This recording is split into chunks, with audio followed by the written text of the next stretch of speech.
Okay, we'll get things kicked off this morning. Welcome back, everyone, and thank you again, Chancellor, and to all of your faculty and staff who have been so extraordinarily accommodating to all of our board and to all of the campus leaders across the state. It's been a great time here in Havre. Our first item on our agenda is the Academic Research and Student Affairs Committee, and I will turn to the chair of that committee, Regent Buchanan. Good morning. Thanks, everybody, for being here. We have a somewhat light agenda. Most of the conversation is in our action item and in information item, so we'll get right to them. Members of the committee, any items within the consent agenda that we'd like to pull out for discussion or further investigation? Joe, Paul? Seeing none, we'll move that forward to board action. Deputy Commissioner Moore, action item A, policy related to Title IX. Please grab it. Thank you, Chairman Buchanan and members of the board. As you know, we've been engaged quite a bit lately in Title IX discussions. I would like to start this by a huge debt of gratitude to the University of Montana and all of the other campuses, and especially their legal staff and our own legal staff, for the hard work on putting together a policy that really brought together all of the things that were happening across campuses, but put them in a cohesive one document that we can all use for guidance across the system. The new policy you have to read in front of you, and I won't go through line by line, but I will say that essentially went into about a half dozen different areas where we wanted to emphasize. There are general provisions that require campuses to develop their own policies and procedures to assure compliance with Title IX and non-discrimination provisions of state law. There are training components so that we talk about getting all campus employees trained on sexual harassment and on-campus policies. There are procedural issues so that we make sure that we have consistent procedures among the campus. They don't have to be 100% aligned. Campuses are unique, but they have to be consistent in content function. Basically, especially looking at things like what's required for investigation, the timelines of being prompt, the possible use of mediation and some of those kinds of things. I think one of the most important things that we've put in that has come up out of discussions that have happened in the last few months is the employee reporting aspect, so that we understand that if we're going to have a safe environment for our students, that all employees must assume responsibility for assuring that safe environment. We also have, courtesy of some discussion that came from the board and others, some policy guidance on reporting to law enforcement. And then, of course, because of the environment in which we live, with the confidentiality guidelines, we also are addressing that issue. For those of you, the regents and others who normally are on the distribution list for Inside Higher Education and the Chronicle of Higher Education, you'll notice that this morning's Inside Higher Education had an article about the Penn State situation. And essentially the title of the article was, as campuses are delving into this, they're discovering how much more complex it is than they ever would have anticipated. Because we have such an interestingly diverse arena, and so many people come to our campuses for so many things. And so I really want to applaud the work that has happened across the system, the support that our campuses have given one to another, the meetings that have been held. We had a couple of meetings in March that were just really, really good in terms of the let's get her done, let's make sure our students are as protected as they possibly can be. And then the follow-up work by the attorneys has led us into a policy that I think is as good as you're going to get, especially across such a complex organization. And I say that with some background, having been in the civil rights arena for a long time in another life.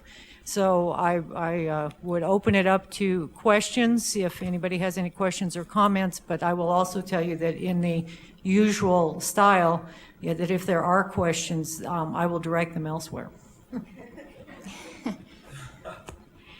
Sure.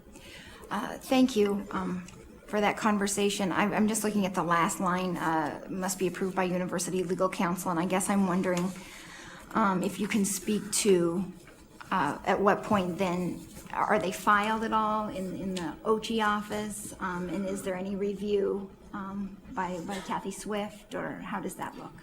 Well, I could let Kathy Swift speak for herself, but yes, we will require that all campuses have policies and that they then are coming forward to us so we know where they are. They will be linked electronically as well. And that is the intent. And all the attorneys from the campuses are working together. Thank you. Other questions? Major Robinson. Thank you, Mr. Chair. Yeah, I was born with that title. I do have a question. What is the requirement currently for faculty and staff as far as sexual harassment training and education that they're required to take? Regent Robinson, Chairman Buchanan, members of the board. The requirements probably for training have varied from campus to campus. Now that the policy is coming in to apply to all campuses, each of the administrators at those campuses will have to look and see what has been done, what their resources are, and where their gaps still exist. One of the people from Montana State University, Matt Karras, ran a session for us on the 29th of March where we found some common online training things that were good and were available, and also helped all of those campuses, and they were all in attendance, to say, how do we go back and make sure that we have these things in place? So I don't think that you could say at this moment that every employee on every campus has had this training, but now it will be very systematically addressed, and especially in terms of things like new employee orientation and those areas where you catch people when they come on. And if you have any, I don't know if I could defer to Kathy Swift, the legal counsel, if she would like to add anything, but I think that's about the state of it. Kathy, we're in committee, so please be as informal as we need to be. We can call him Major Robinson instead of Regent Robinson. Okay. Mr. Chairman and Regent Robinson, thank you. I just wanted to confirm that this is an umbrella policy, and while it is a new policy for the Board of Regents, the campuses have had their Title IX policies in place for many, many years, because Title IX has been in place for many years, and there has been ongoing training on the campuses for all those years. So we're just not starting training now. The training has been ongoing. This now just shows a level of interest and commitment by the board at a system-wide level. So I hope that clarifies that. Yes, that does answer my question. I think in light of all the activities lately, yes, this is very important to the board, and I think I want to thank the committee and Chairman Buchanan for helping to address this, because we need to have this in place and make sure that there's consistent training going on at all levels on the campuses. Thank you. Thank you, Major. Any other comments or discussion from members of the board? Campus CEOs or members of the audience? Great. President Engstrom.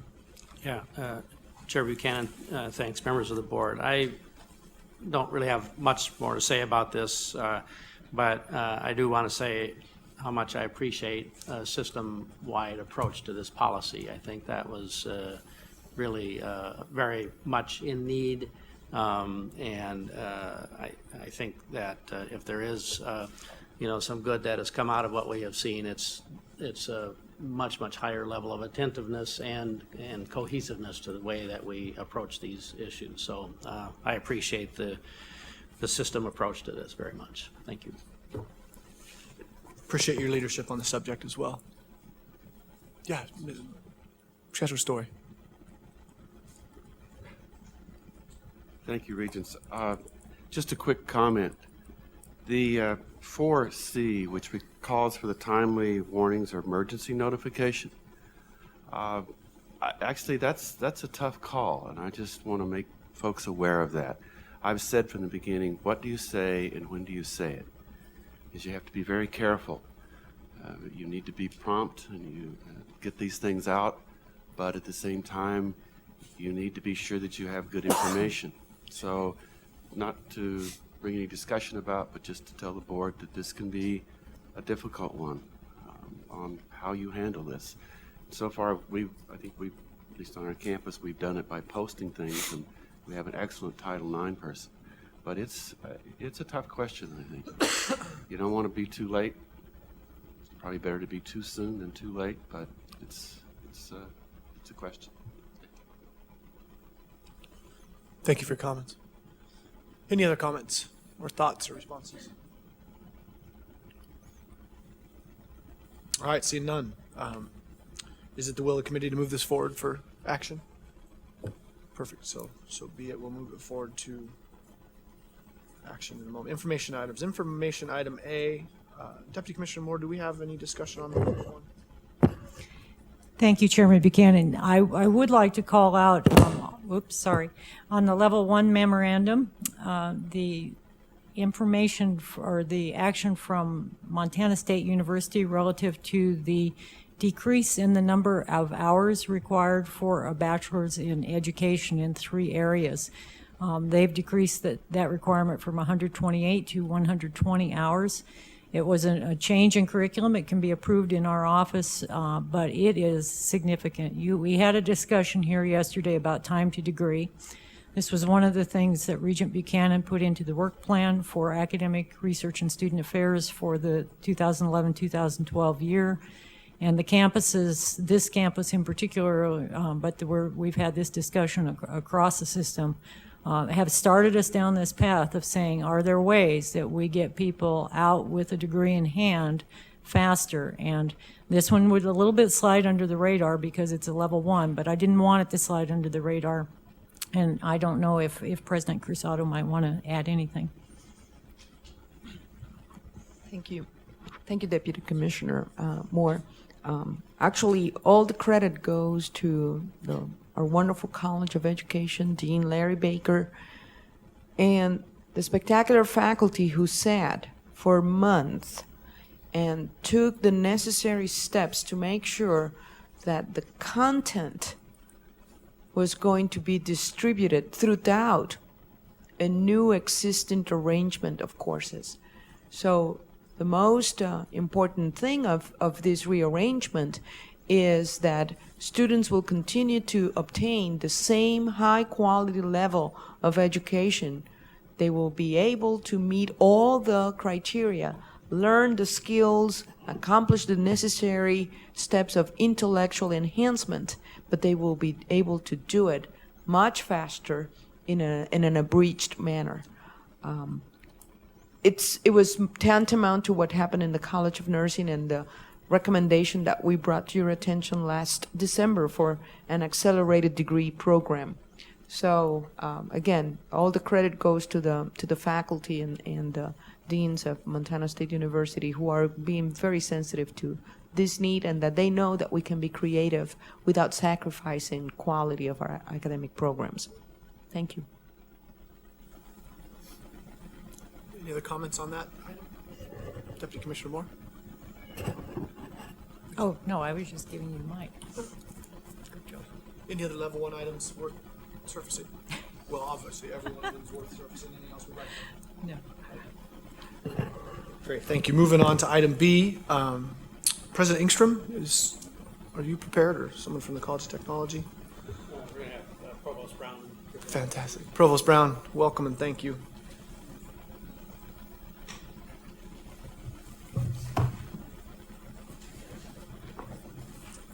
Good morning. Chairman Buchanan and members of the committee, just want to talk briefly about this Fundamentals in Police Science program, which comes to you as an information item, as an area of concentration within the existing AA degree at the Missoula College of Technology. At least I think I still use the COT for a few more hours anyway.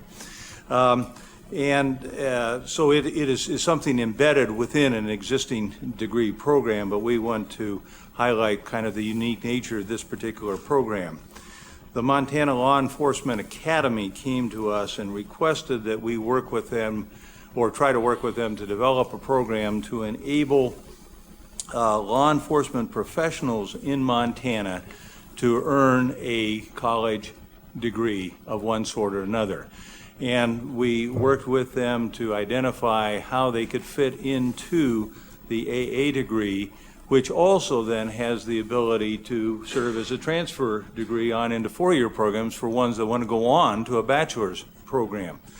And so we worked with the Montana Law Enforcement Academy to incorporate their training program as the first 18 credits of the 60-credit AA degree. And so that's what we have got before you here, where we're combining their basic law enforcement training course into the AA degree, and then we supply the general education and other background and pertinent courses to law enforcement so that these professionals can earn an AA degree. And as I said, for those who then decide that they want to go on further and earn a bachelor's degree, this has been worked out with people in our criminology program and other places so that they are fully aware of this and fully accepting of this program as transfer into the bachelor's degree programs for those that want to do that. And so this represents a really collaboration between a training entity for state law enforcement and the College of Technology to put together a new pathway for educational opportunities for law enforcement professionals. And we're excited about it. They're excited about it. One of the things that we did is we worked out a memorandum of understanding that guarantees that we are able to evaluate and guarantee the course quality and the curriculum that they are offering for those first 18 credits, so that we have a lot of interaction with them on that, so we know exactly what we are getting from them in terms of the curriculum that we are accepting. And so we've worked out that memorandum of understanding that gives us this ability to work with them on a continuing basis.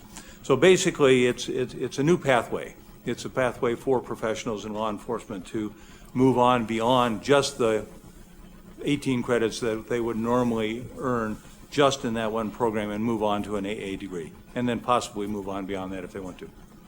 So any questions if you have any? Regent Tuss. Is this duplicative in any way? Is this being provided anywhere else in the system or in Montana? There's nothing that is like this that is provided anywhere else, because this is the only agreement with that basic training that law enforcement professionals get in Montana.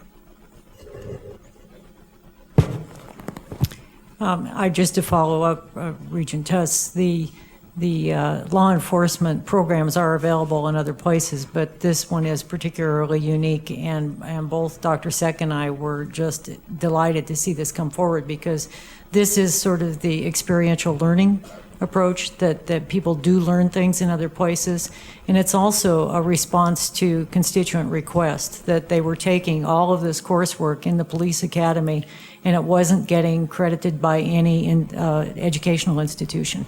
And so kudos to these folks. It was a lot of time to work out things together and make sure that no academic principles were compromised, but that also the hard work that the Law Enforcement Academy is doing could be integrated into something that moved people along into our institutions. So we were pretty pleased to see this come forward, and really it's a campus thing, but it's sometimes you need to know what good things are happening out there.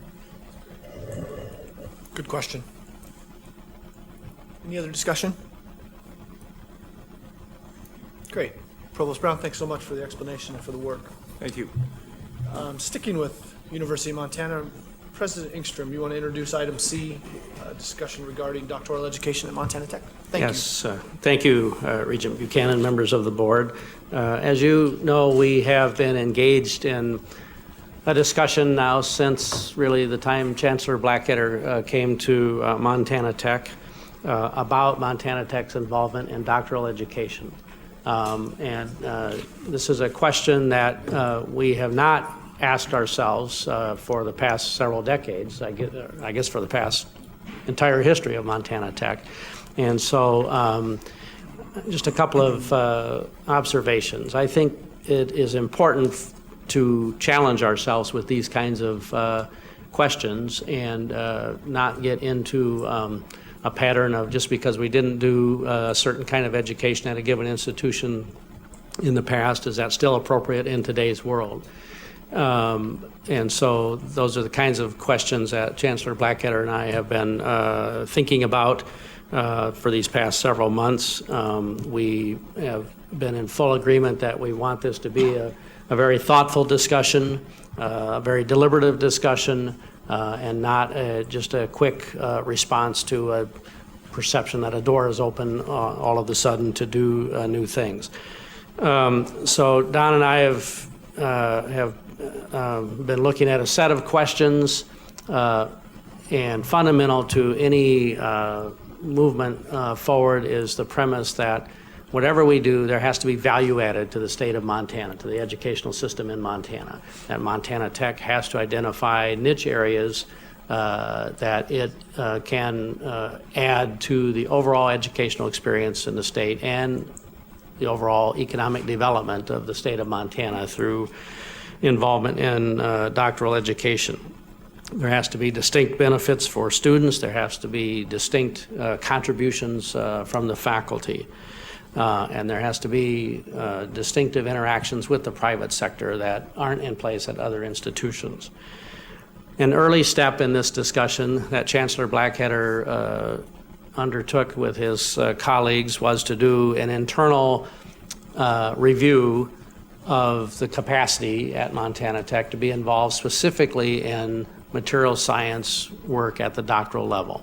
And so what Chancellor Blackketter is going to report on today really are the results of that internal review and the positioning of the institution, the position of the institution to do doctoral work in terms of a material science program that would be a joint program involving the University of Montana in Missoula, Montana Tech, and Montana State University in Bozeman as the proposal that would come forward. So at this point, as an information item, we want the Chancellor to present the findings of the review that took place at Montana Tech. So with that, I'll turn it over to Chancellor Blackketter. Thank you, President Engstrom, Chair Buchanan, Board of Regents. As President Engstrom talked about, this has been something that has been developing over time. Today I have some prepared remarks. It should take me no more than 5 minutes or so to deliver these prepared remarks, and then we can have some discussion a little bit about where we are in the process, where we've been, and some of our future plans that we have in terms of goals for Montana Tech. Actually, in 2008, Montana Tech and the University of Montana Missoula engaged in a proposal to develop PhD programming that would be a collaborative effort between those two institutions. In 2011, faculty and staff from MSU Bozeman joined these discussions, and it resulted in a proposal outlining a joint PhD program in material science between the three campuses. The proposal includes outlining course requirements, program outlines, and our intention is to move this proposal forward if it's in agreement with the Board of Regents. But the intent is to authorize a material science PhD program on each of the three campuses at Montana State Bozeman, at the University of Montana Missoula, and Montana Tech. As President Engstrom mentioned, at the request of the Board of Regents, we convened a four-member panel that came to Montana Tech in February. This was composed of very distinguished scholars from material science programs from South Dakota School of Mines, Rolla, I guess it's Science and Technology now, sorry, Colorado School of Mines, and Boise State University. And they came and spent a day and a half or so on our campus. And that report from that panel is included on the agenda and as part of the packet that the Board of Regents has. Let me just summarize some of the findings that the panel concluded. One is that Montana Tech is already supporting PhD programs as being demonstrated through the utilization and advising of PhD students through the IIP and chemistry programs between the University of Montana and the Electrical Engineering Department at Montana State University. In fact, we had a double E PhD graduate that had a major professor from Montana State this past year. It is the panel's belief also that the current resources and capabilities are sufficient to start a program and that it will grow. The panel also came back and said that it believes it's in the best interest of students and faculty from Montana Tech that the PhD students enrolled in this program should receive their degrees from their respective institutions with the major professor. So let me just go back a little bit and tell you where we've been on this. During the 2011 biennium session, Governor Schweitzer allocated $600,000 for, quote, the development of energy and natural resource doctoral programs at the Montana Tech of the University of Montana. These monies are being used for technological upgrades in campus infrastructure to support graduate programs. And the offer still stands among the institutions at Montana State and the University of Montana to use this money to develop distance ed and high-tech programs or classrooms that would be dedicated for graduate education. And I'll talk about that distance ed here in just a moment. Also, we received $45,000 from Senator Max Baucus' office as a result of the Economic Summit to also help this effort. We continue discussion with several companies that have indicated sincere interest. In fact, I have a letter from Newmont here in supporting the program both with one-time monies as well as endowed and continuing yearly support. For example, these companies, not limited to, are Newmont Mining Corporation, Barrick Gold, the Washington Foundation, Burlington Resources Foundation, Northwestern Energy, Gold Corp, Stillwater Mining Corporation, Seacast, RE Silicon, Residine, and a number of single individuals. And I would just point out that over the last 7 years, these companies and friends have contributed over $4.5 million of research and support for our metallurgical and materials engineering program, and combined with some of our other natural resource programs, over $9 million over the last 7 years. These funds, over $600,000 per year, support faculty salaries, equipment and graduate student stipends, as well as undergraduate research projects. They have indicated that once there is a higher level of certainty that is established, that they would expect to continue that support, and that's what this letter from Newmont says, and even increase that in the form of research equipment, research projects. In addition, within Montana Tech, we have reallocated $150,000 annually in support of this program. This is coming from our IDC funds in direct support of the PhD program. And we estimate for ourselves that that's about the additional cost it will take in terms of additional faculty buyout from classrooms so we can hire additional faculty, as well as graduate student support and development of any new classes that may or may not be needed. And we expect our research funding to increase. I would point out that Montana Tech is very good, and coming from an institution that wasn't so good at working with industry, Montana Tech is a shining example of a public institution's ability to work with private industry. We've also submitted, as you saw on yesterday in the meeting, the MUS-wide Energy Center initiative that would help support programs in this area. And additional funding for faculty support may be sought from the state, but only after enrollment and research funding increases significantly. In terms of the course offerings, which is a big deal, and I've heard already this morning Regent Tuss mentioned duplication. I think when you look in the engineering fields and the material science fields in particular, there is a lot of crossover between what you see at the graduate level, the master's level, the PhD level, in terms of courses that can advantage other programs, even though individual programs are very distinct and unique. And my goal, which is a little bit of a paradigm shift, and I know it's headed this way in certain programs, but is to use the MUS faculty as one faculty in support of these graduate programs.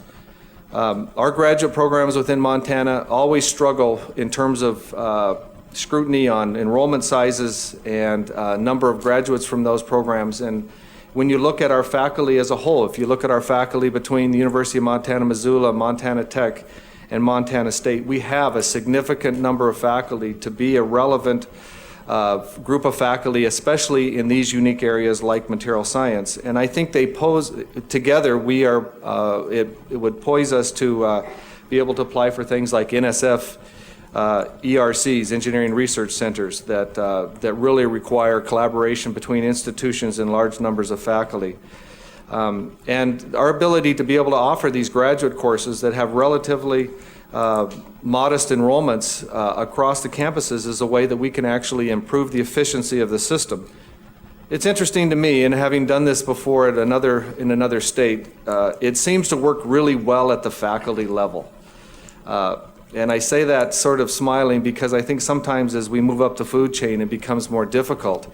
But the faculty are already working within the institutions. There are certainly questions between them about fees and who teaches what course.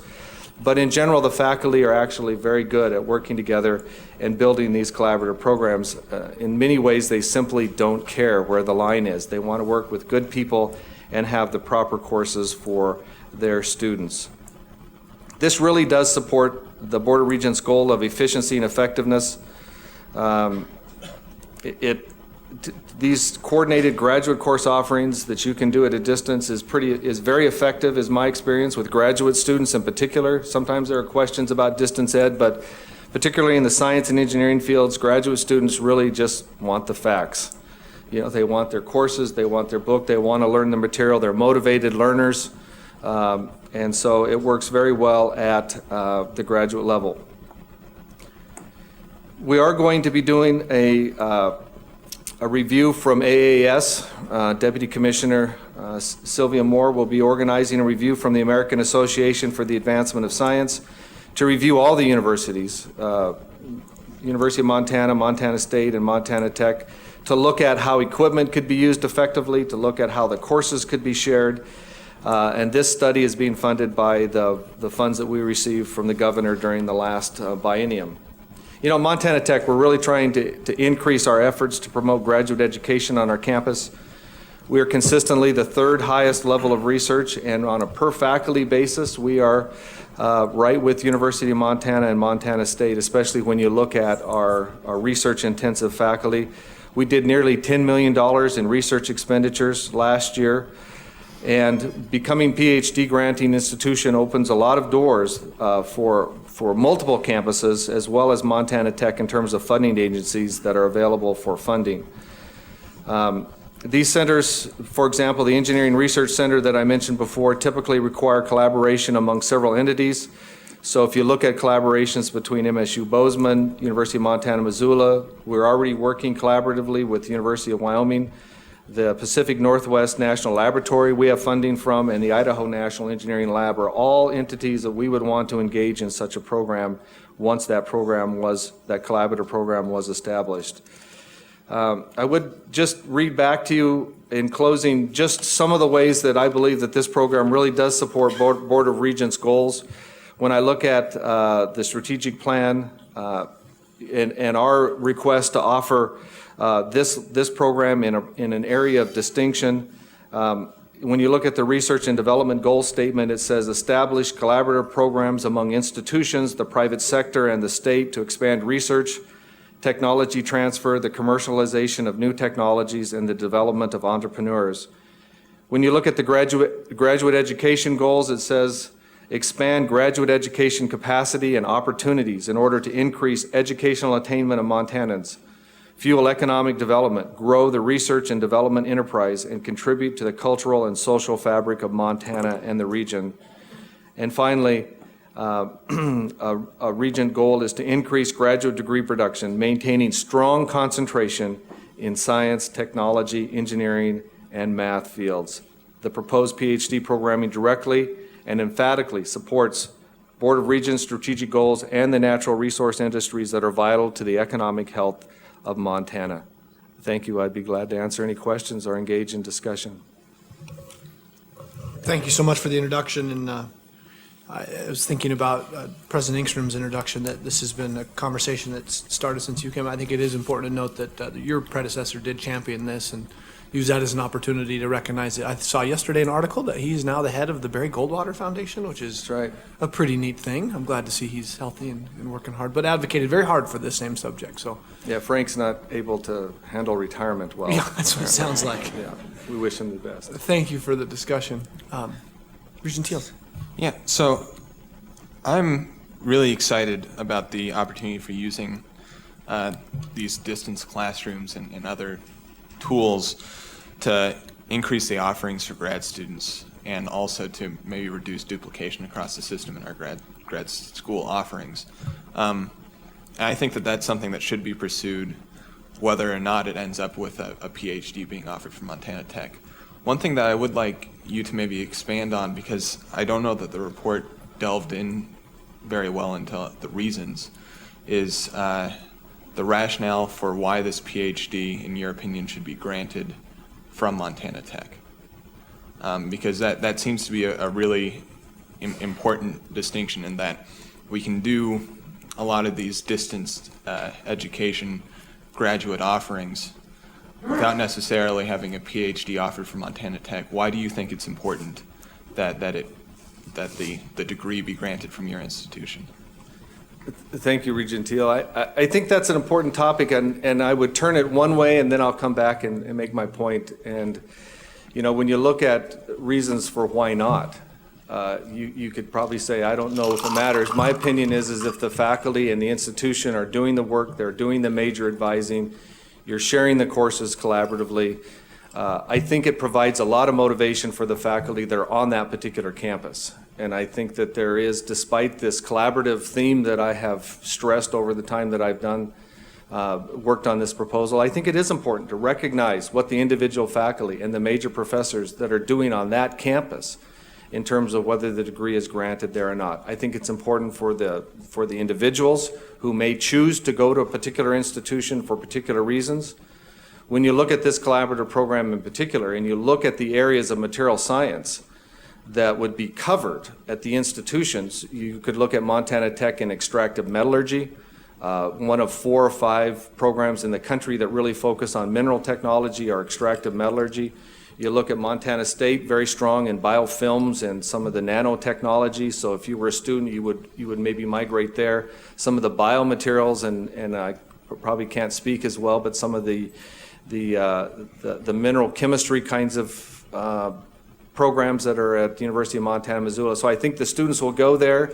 The plan calls for picking up maybe 2/3 of your courses at the home institution and then picking up 1/3 or maybe even more from another institution, depending upon where you land and what your major professor is and what they're doing. So, you know, the cost, and there's been a lot of talk about duplication and cost, but the cost of the diploma isn't very expensive, right? It's all the other things that go with it. So I think that it is respectful of the faculty in order to offer those degrees at that particular institution.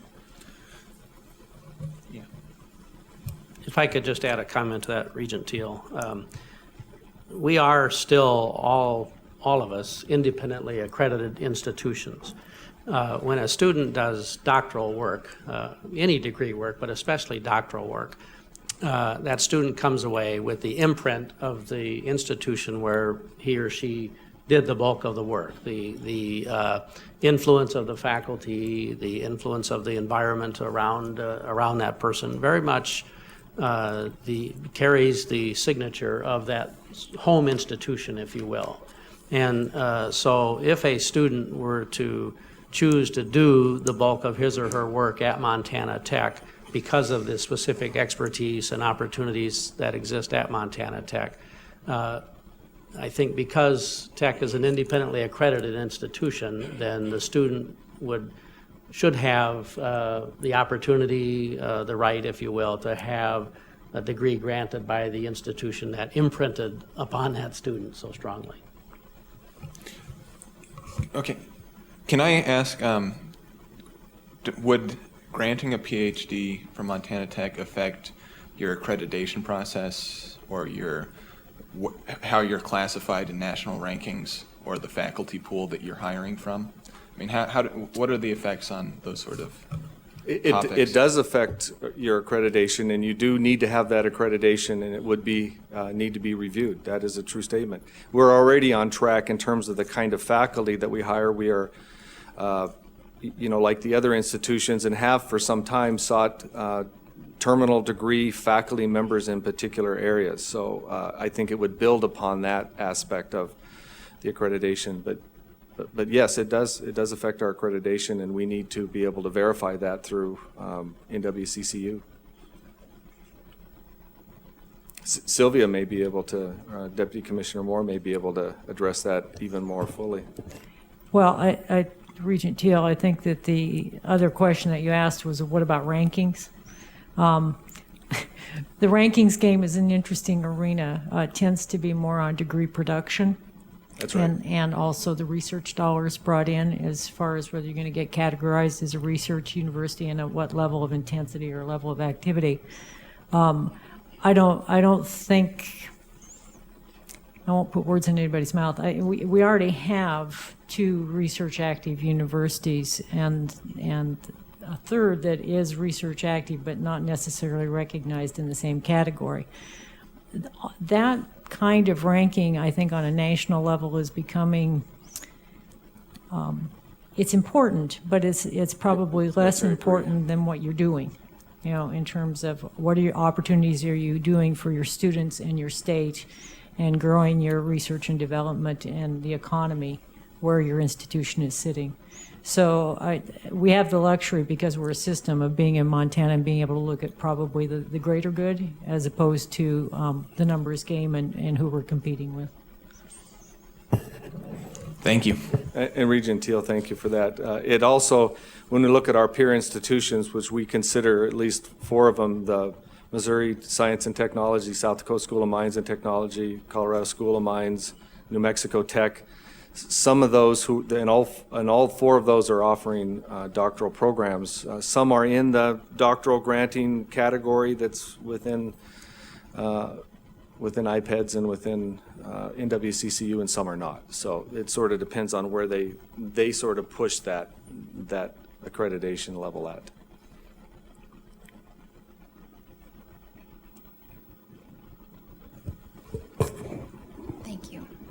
Thank you, Chancellor Blackketter, for the presentation and the explanation of the report. It's a very insightful report. One of my questions is in regards to faculty, and it outlines a little bit in the report regarding faculty. And I guess one of the concerns I have is, should this PhD be granted, what would this do in regards to collective bargaining?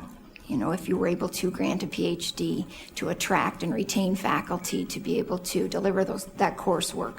I'm just wondering if you've given thought to the specifics as to how that would impact collective bargaining. Thank you, Regent McLean. Our engineering faculty are not in the collective bargaining agreement. If you have a professional engineering license or an EIT, which is required by the State Board of Professional Engineers to teach design courses, then you're not allowed to be in a collective bargaining unit. So none of our engineering faculty that are involved in it are part of the collective bargaining agreement. So we bargain with those in a separate way. Thank you.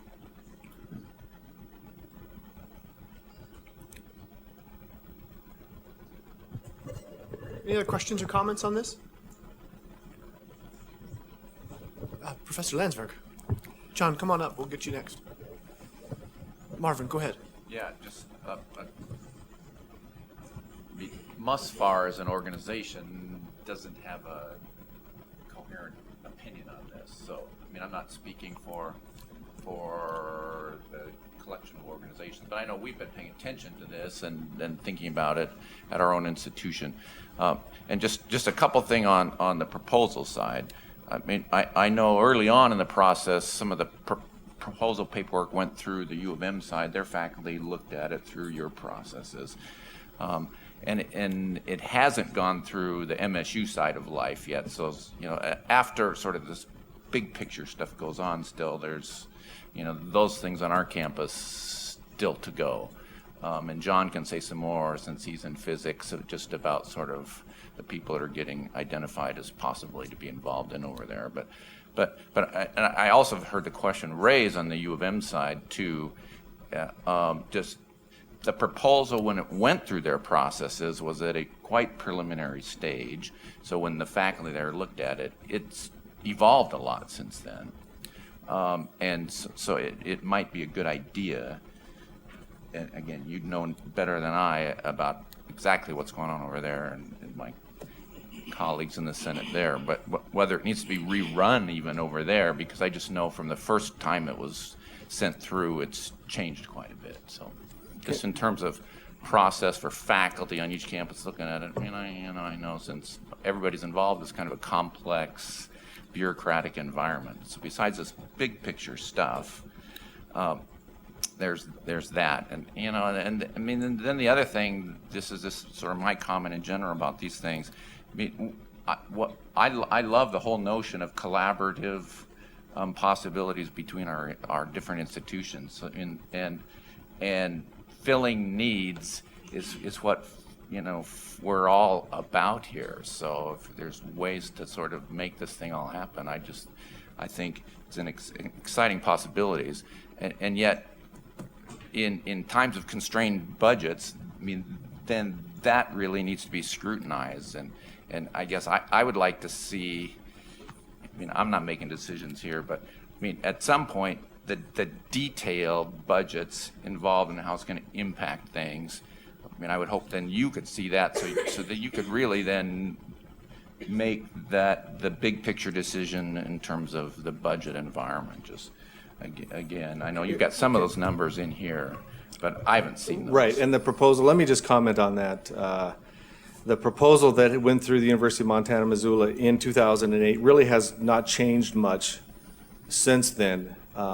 Some of the details have been updated, but it really is a very similar proposal with the exception of the degree granting options. It did go through Montana State. It went through the College of Engineering and was accepted, if you will. They were supportive of it. In talking with Dean Marley and others, they have been supportive of the idea of sharing graduate courses and making sure that we're leveraging our faculty. I think that some of the concern has been in the chemistry and the physics department, and I see the gentleman here to talk about it. But it has gone through the Montana State University system.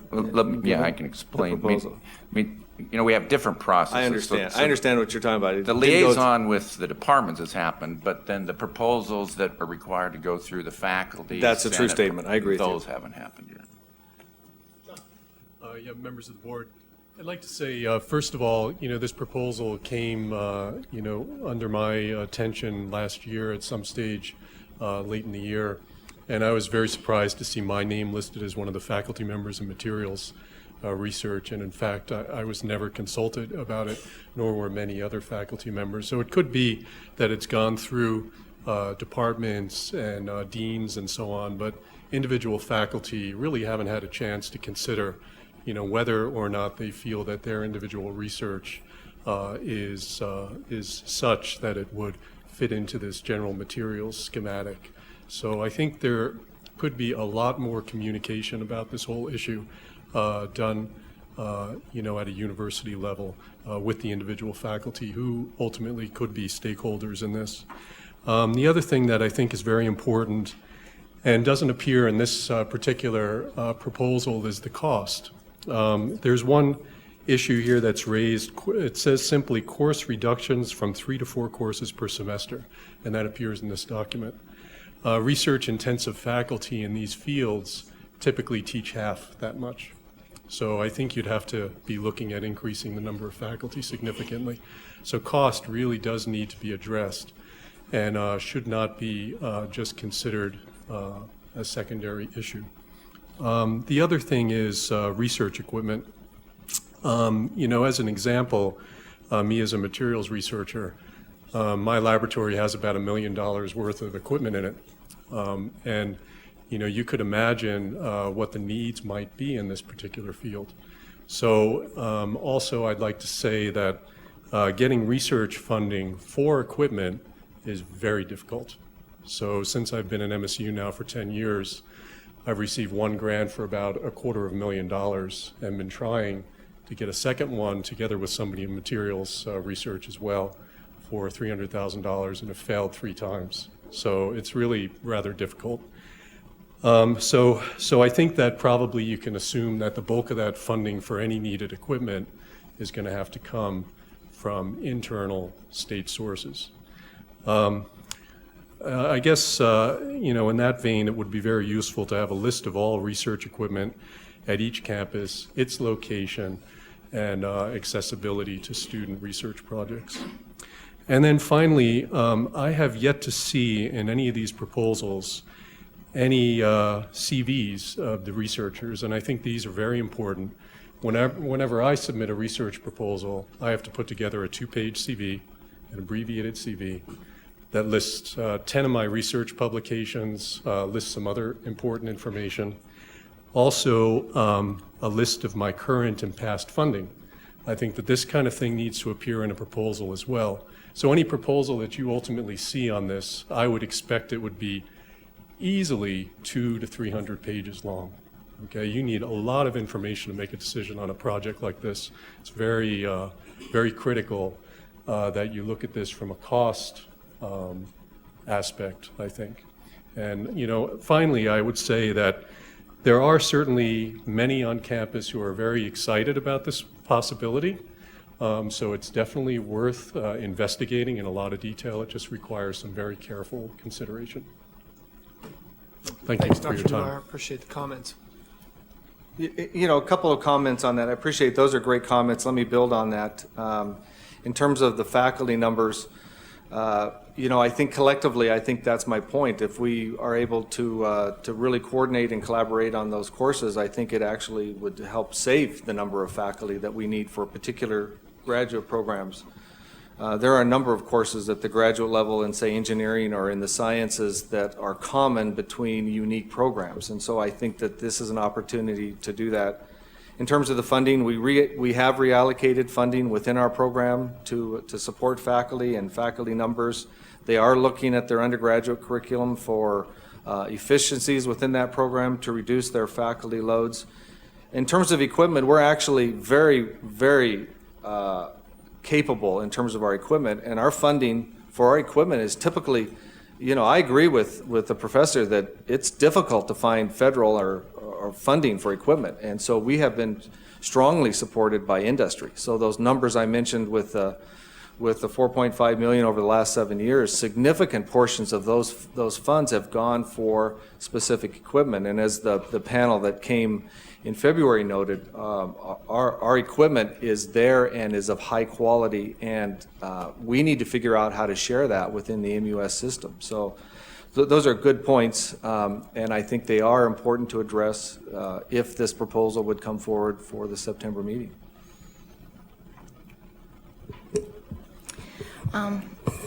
If the next review, I think, reveals that we have gaps in the equipment holdings, do you think that at your next presentation to the board that you could come with letters of commitment from some of the private industry folks that are mentioned in the report to support the acquisition of some of that technology, some of that equipment? I believe I can. They have indicated that they would step up and help us in the ways that we need to help. Now, when would that would happen? Those kinds of proposals. Although I will say, when we deal with industry, often they can make a decision while we sit at the table. So there are some advantages with our ability to work with these companies that I've mentioned. And honestly, there may be some small gaps in our equipment that we need, but we really are already doing that level of work within our graduate programs, the master's level, and with our interdisciplinary programs through University of Montana, Missoula. So, I would invite the professor to our campus and have a look and see if there's something that maybe he can use and take advantage of. Chancellor Blackadder, I was hoping, could you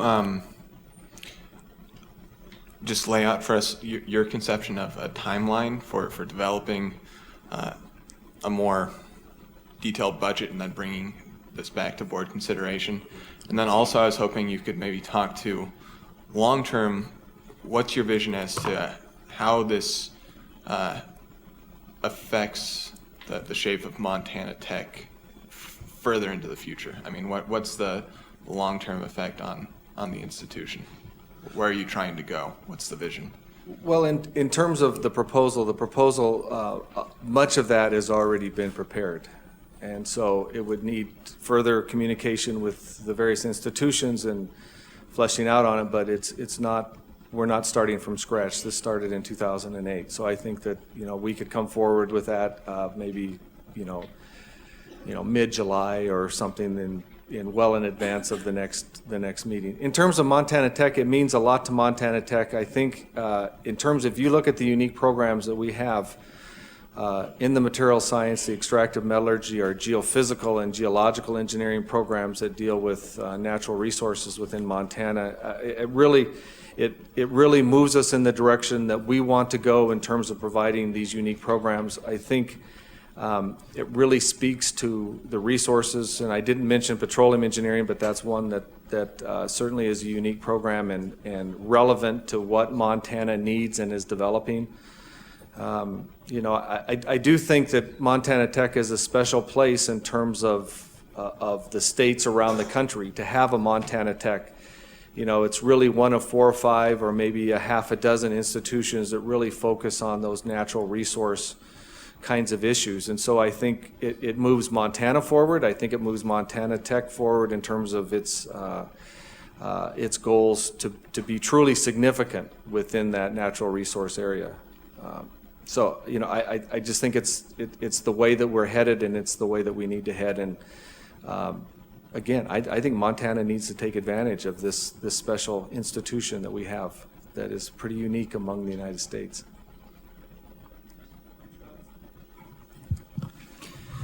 Thank you, Chair. I had a question as well. And first of all, a comment is that I think that as it's described in the proposal, and I think it's adequate in describing this, is the uniqueness of this. And that's what we're asked to do in talking to, encouraging the campuses to really focus on what each campus has that's unique, that can be offered, not just throughout the state, but throughout the region as well. So I think that's a good direction for this proposal. I do like some of the questions that have come from some of the faculty and from the board regarding realizing the cost impacts and where those cost impacts will be covered, whether it be private industry as a portion of it. And I know you can't get a true commitment until this is really approved and moving forward, but still would like to know what the intent is there and what impact may be passed along to the university system. That's a big question, so I'm glad it was brought up. I mean, there's, as you're well aware, all the different areas, whether it be the faculty and staff that's required, where they'll be housed, will there be new facilities that will be used or existing facilities, and really so that we really understand that. If it's, I'm curious about the infrastructure that exists for technology, if some of this is going to be online, what is in place, so that we really understand what's existing and what needs to be further developed. So I think if we see something like that, it's much easier to go through and say, this is something that we can definitely stand behind. So I need a little bit more information in order to move this forward. Thank you. I think excellent comments, Regent Robinson, absolutely. And it seems as we look down towards item D, it seems that a lot of those details, I think, if I'm not mistaken, Chancellor Blackheader and his faculty and staff will have the opportunity to fill in a lot of those details once the AAAS review is completed, and then can in a confident way present the specific business plan, et cetera, that's been mentioned at the table and at the podium, and articulate that in a clear way. Is that the plan, Yes, Chancellor? yes, it is, Regent McLean. Those are good points, and I think we need to do those. I would also point out that it will take time, and I think, forcing collaboration is not an effective way. I think you have to build that collaboration between the institutions. I'm certainly not in the position where I can dictate what faculty do at various institutions, and so I think you have to leave it to the faculty to rally behind it, you know, and it will be specific faculty in specific areas that rally there, and I think you build the program in that way. So, I mean, I think you have to look at it growing over a time, 3 or 4 or 5 years. I would point out that we have 3 or 4 students who've already said that they would like to be in the program, in the extractive metallurgy side of material science in particular. So, I mean, I think that, you know, there's a little chicken and egg that goes on with, you know, can you move forward and how do you get that support, and then getting the support and getting the approval. You know, you have to kind of bootstrap a bit, so you'll have to be patient with that process, but it will happen. Thank you, Regent Robinson. I think it's a good segue into item D. If you guys are ready, it does sound like we're going to get an update as to some of the inventory on this information. I think the final comments I'd make related to this is it is encouraging to see an expression of interest and collaboration coming from the various parties, and I know that from the onset of this conversation, past board members and myself have made that a very high priority as we move this forward. And you're right, it cannot be dictated, but do all we can to encourage that collaboration to continue is of the highest priority to me. And Regent Buchanan, that the integrated information system kinds of concepts that you've pushed on, I think are very, very relevant to the conversation in terms of a student's ability to be able to apply at one graduate school and take approved graduate courses at various institutions without doing transfer agreements or articulation agreement. I think it's critical in order for us to use faculty that are very qualified but at remote relative to each other locations. So I think it does support that as well. I think that's right, and I think that as I hear this conversation, I heard a term in here, one faculty. I know that our role up here, I know that I look at it as one university system, and I think that this priority is the system's priority if it's able to move forward, and I appreciate your attention to those items that are going to make it work. Dr. Moore, why don't you move right into D, which is... Thank you, Chairman Buchanan, members of the board. Just to give you a little bit of background, Montana State University actually has been working on this, and Professor Lansford and Professor Neumeier are correct in that has not gone to some of their processes yet, but Dean Robert Marley out of the College of Engineering in June of 2011 did send a memo to Provost Potvin talking about this and asking her to request from Provost Brown at the University of Montana to delay this so that it could go through the processes. And I think being a dean, he's a little bit more optimistic than a provost, and so he said he thought it could get done by January of 12, which did not happen.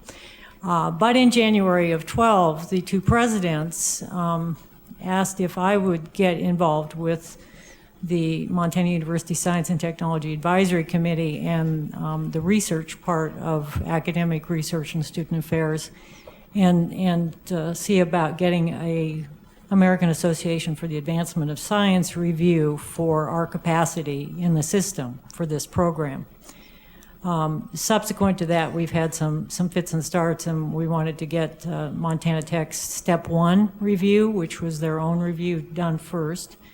And now this summer, we are engaging Mark Milutinovich, I get an A for saying his name correctly, I hope, from the American Academy of the Advancement of Science. Mark is the program director for research competitiveness at this very prestigious science organization. Courtesy of the funding that is coming through Montana Tech, Provost Potvin, Provost Brown, and Provost Abbott and I are serving as a team working with Mark and 3 yet to be identified panelists, but he's got a list of names now ginned up for us, who will come out here at the end of July, and they will go to all 3 campuses. And they will go with a set of questions, and they will look at the kind of information that was suggested by MSU needs to be investigated, and we all agree with that. We're going to be looking at capacity at large in terms of faculty, resources, space, all of those kinds of things. And of course, that little one at the bottom called money, which my new commissioner tells me that I've corrupted him, and he now just spends it. He doesn't worry about it. But so we better build a good research enterprise, right? But at any rate, that is happening this summer. The timeline is such that after the visits, they will move with alacrity. They hope to have something into the hands of us and the board for plenty of time for review and thinking about before that September board meeting. So I'm pushing them for early August, which means we'll probably get it mid-August, given the nature of bureaucracy. But that is the plan to, I think, Regent Robinson, you nailed it. We need to have you, the board, have as much information as you need. And I think that the campuses, all three, have been very good at putting things together so far. I think all three campuses have been appropriately cautious about making sure this stays with faculty ownership, because I think what Chancellor Blackketter said is very important. This doesn't happen if we push it on them. This happens if they want to do it. And I think our students and our system win if we do it correctly. So I do think that this review this summer will be incredibly important, and I just appreciate the cooperation that we're getting across all the campuses and the chance for Martha and Perry and I to have some work to do this summer, because we don't want to be disengaged.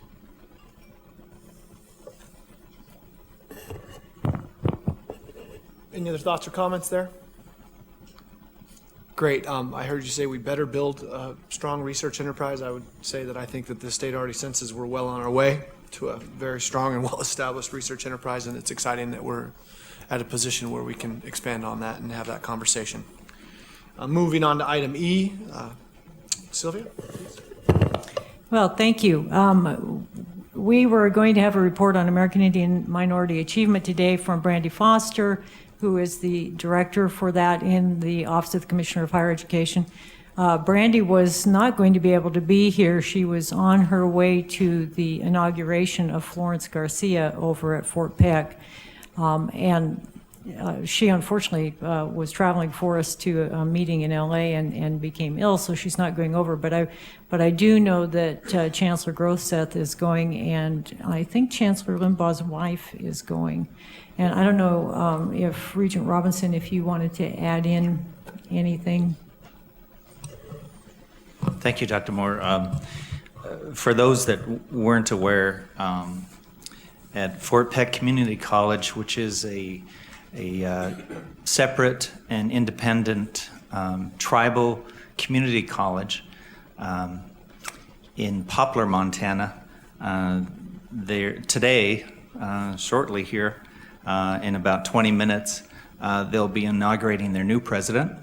And so I'm sure they're not watching us right now, but in case anyone is from there, we certainly want to congratulate Dr. Florence Makeshik Garcia as the new president for the Fort Peck Community College. I also want to mention too, and it's okay for me to butcher this, because sometimes when other tribes try to speak Cheyenne, they do the same thing, but I do want to mention that her Indian name, and I'm not sure if she's Assiniboine or if she's Nakota, but her Indian name is Washte Henapawe, and that name means good woman comes out. So I think it's very appropriate that she is their new president, and we're looking forward to working with her, and I know that our university presidents have already been in contact with her as well, so we congratulate her. Thank you. Congratulations, and we look forward to a strong partnership with not only that community college, but all the other tribal colleges around the state as well. Next on the agenda is an update on the Governor's Best and Brightest Scholarship Program. Dr. Moore? Thank you, Chairman Buchanan. I distributed a copy from Bruce Marks of the report, and I would call your attention to the executive summary.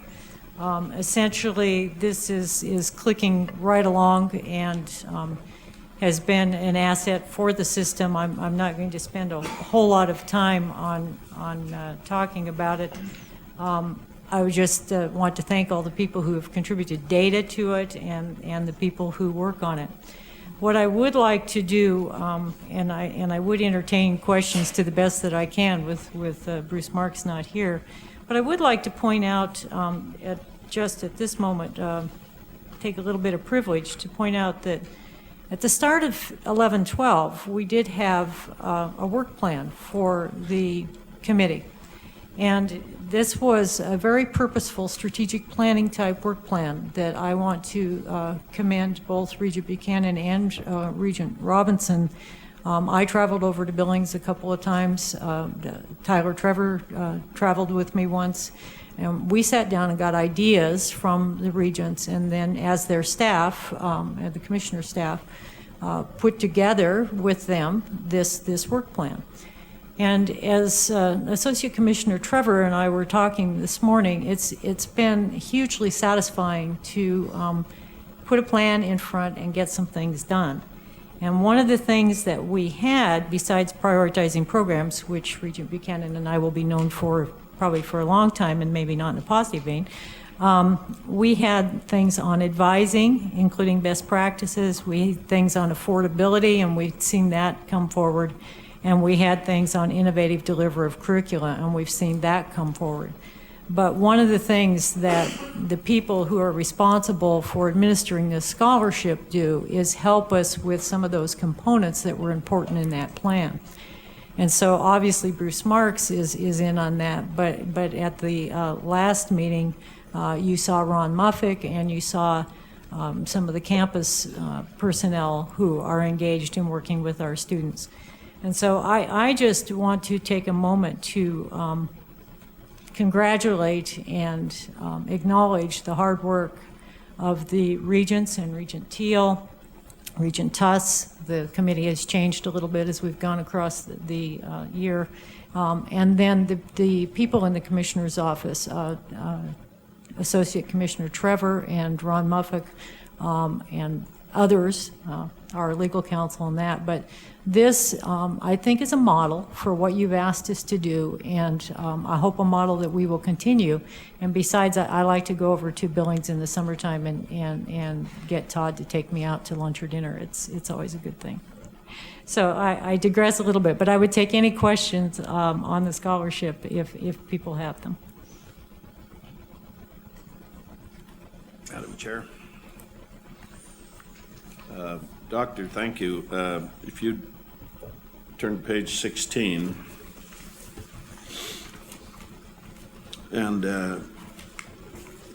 carry us through the meaning of for example, need, general, need technology, need health science. What are those? Thank you. I will do my best to interpret Bruce's, but these are whether they were need-based scholarships or merit-based scholarships, and then the type of field of study that those are in. And merit at large means? There are merit assignments by schools, and then for when they don't get all used, they take the ones that are unused and allow those to go to meritorious students, even at schools where they've already met a cap. Yes, thank you. Thank you for reading.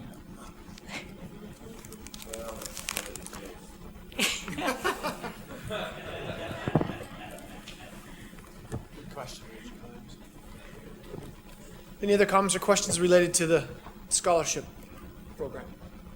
Thanks for the executive branch commitment to that. It's an important key to affordability.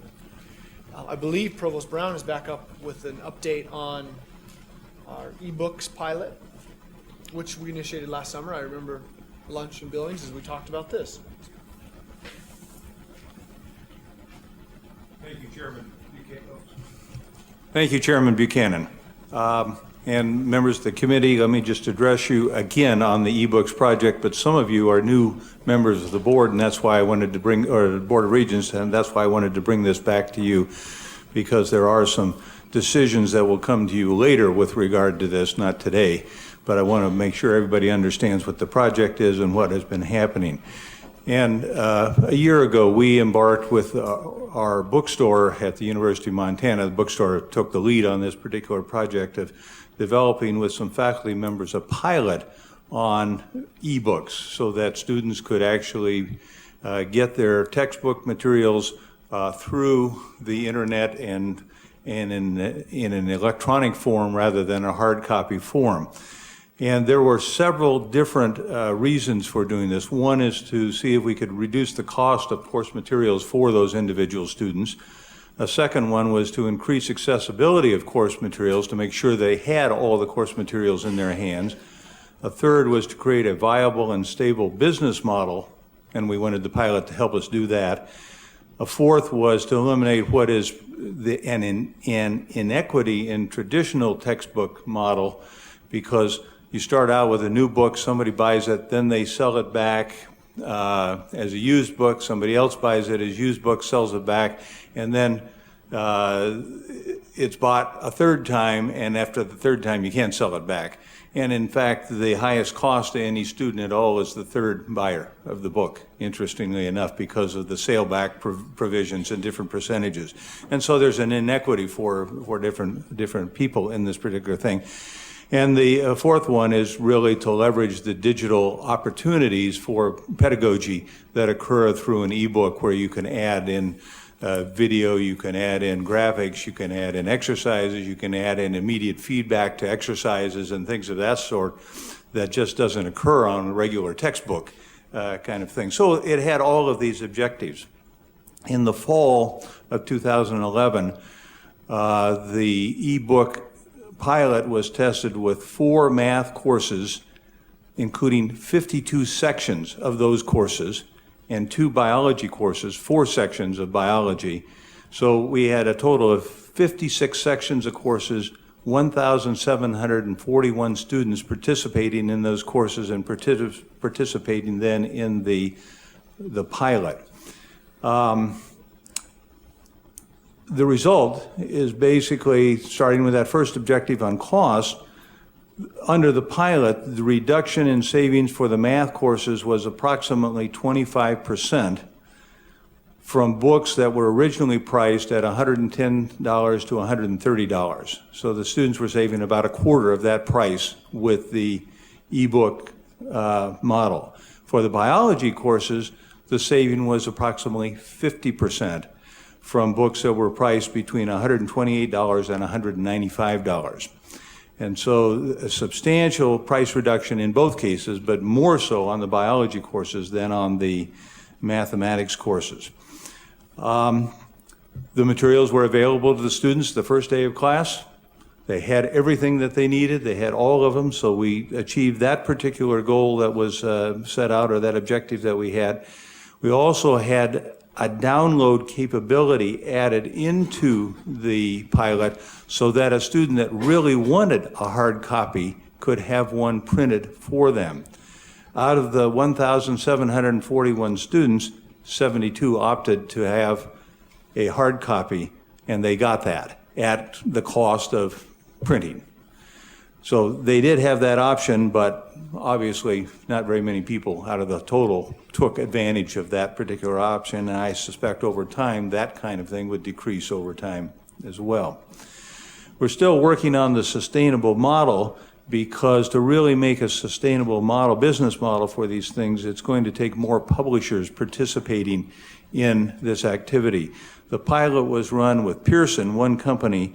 We have other companies now that have been talking with us about doing this, and they have been watching the pilot. So they wanted Pearson to run all this out for them, and then they could piggyback upon what was learned there.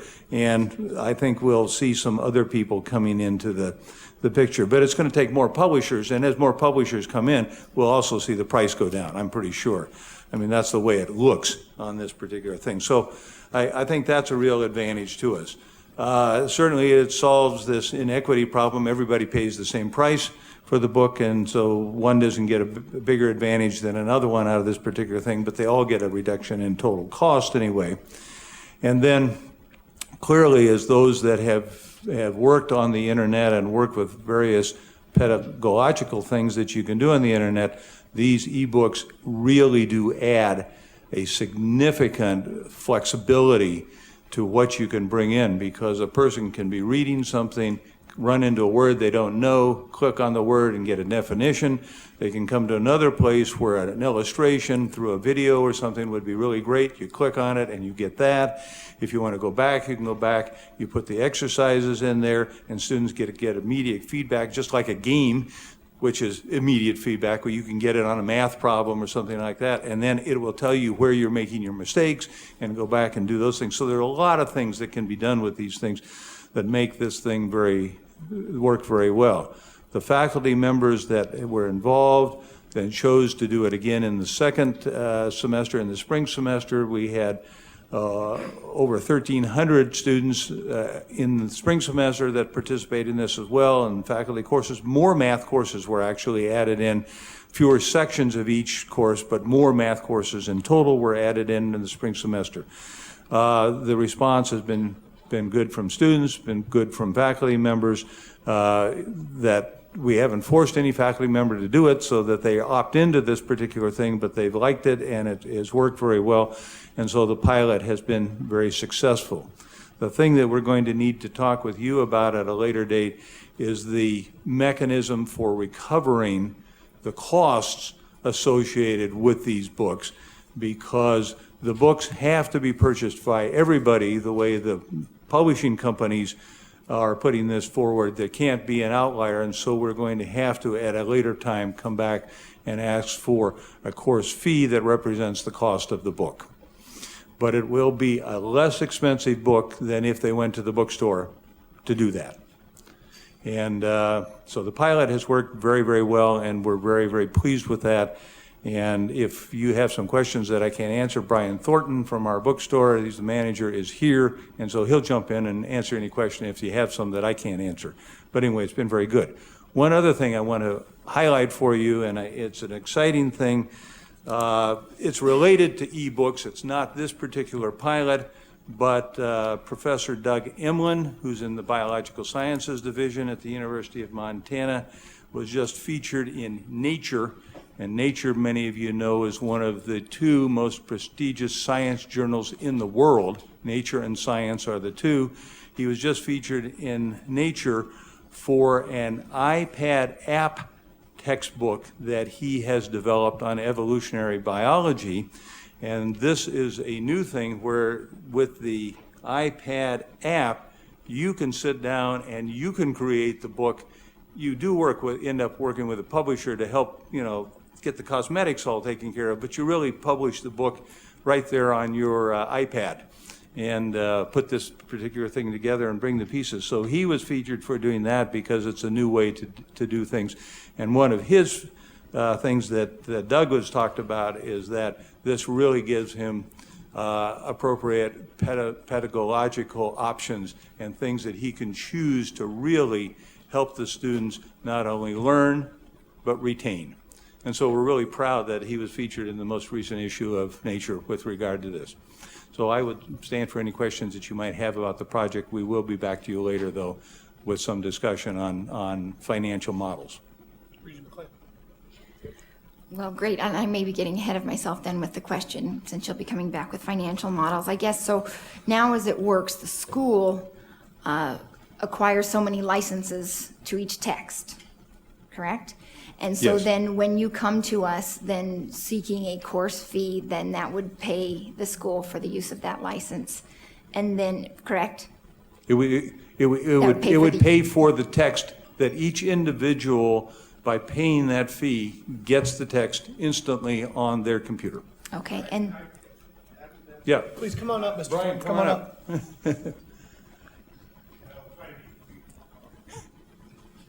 He's the expert. I think it's important to understand that we're not talking about just a traditional textbook here.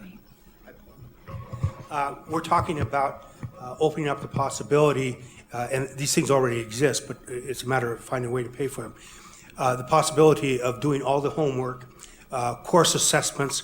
As a matter of fact, in the math model, though it hasn't been used extensively, the faculty can be alerted to a student, and we're talking about thousands of students here, so a faculty member can't be expected normally to know what's going on, but he can be alerted to a student who's having difficulty. And he can have one of his associates, or he can do it himself, reach out to the student and help them. So the quiet student, the one who isn't standing up and saying, I don't get it, can be pegged using these software packages. We, in this last go-around, moved some students from some of the math courses into either higher level math courses or lower based on how they were performing in advance of them failing. So part of this is also the retention issue. It also provides for online testing, so the students can take the tests online, and it provides scoring and feedback directly to the faculty. At any time that a faculty member thinks that the material isn't clear enough, or the students are having problems because he's monitoring what's happening with the homework, he can automatically add material to the text, and each student is notified that there has been an addition to the material that is clarifying and so forth. So this is it. We're not just replacing the traditional textbook, is what I'm saying. We're trying to open up the sphere here, and I think what's happening with Don's textbook too, the sphere where faculty can begin picking and choosing what's happening based on how the students are performing.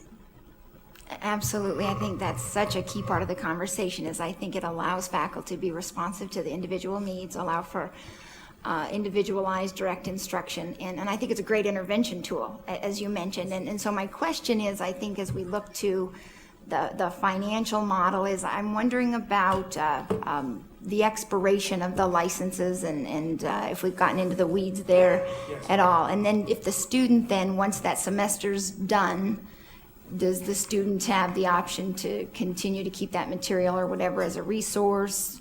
Can it be archived somewhere in iCloud or whatever? These are all negotiable parts of the contract. And I think a little background information might be helpful here, why there's a problem with pricing anyway. The new textbooks, traditionally for years, have been the money that publishers use for developing educational materials and providing ancillary materials for the faculty. As those of us in the bookstore business have become very good at used books, and we make more money selling used books than new books, at used books we have turned the market upside down. So as the publishers are putting together material, they have fewer students to sell it to, because they get nothing from the used books. So their answer, economic answer, is we need more money. And so this has pushed it up. What we did, and other campuses too, was we said to the publisher, what do you really need for this entire course? If every student paid, every student pays the same amount for the faculty member, if every student paid the same amount for the material, what is it you really need? And that's an ongoing battle to come at, because our point was you got to beat 50%, because 50% is the used book price. So that's what we've been working on. Then that opens up this other part, that they have things on the shelf now that they can't use because they have no way of selling it. This way, if there's a model like this, the faculty members being able to choose and add some kind of a digital component to it that he can't with a traditional book. So that's where the pricing issue came in. It is really an admission on, I think, those of us in the book business, that the textbook system is broken, and that we need to get out of the way and find ways to fix it. And that's what we're trying at the University of Montana.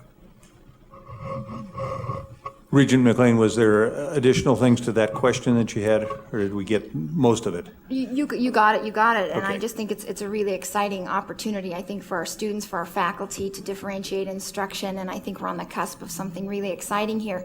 Is there an institution around the state, around the country, that you might point us to really begin looking at, who has gone beyond even a pilot and is going full bore with this?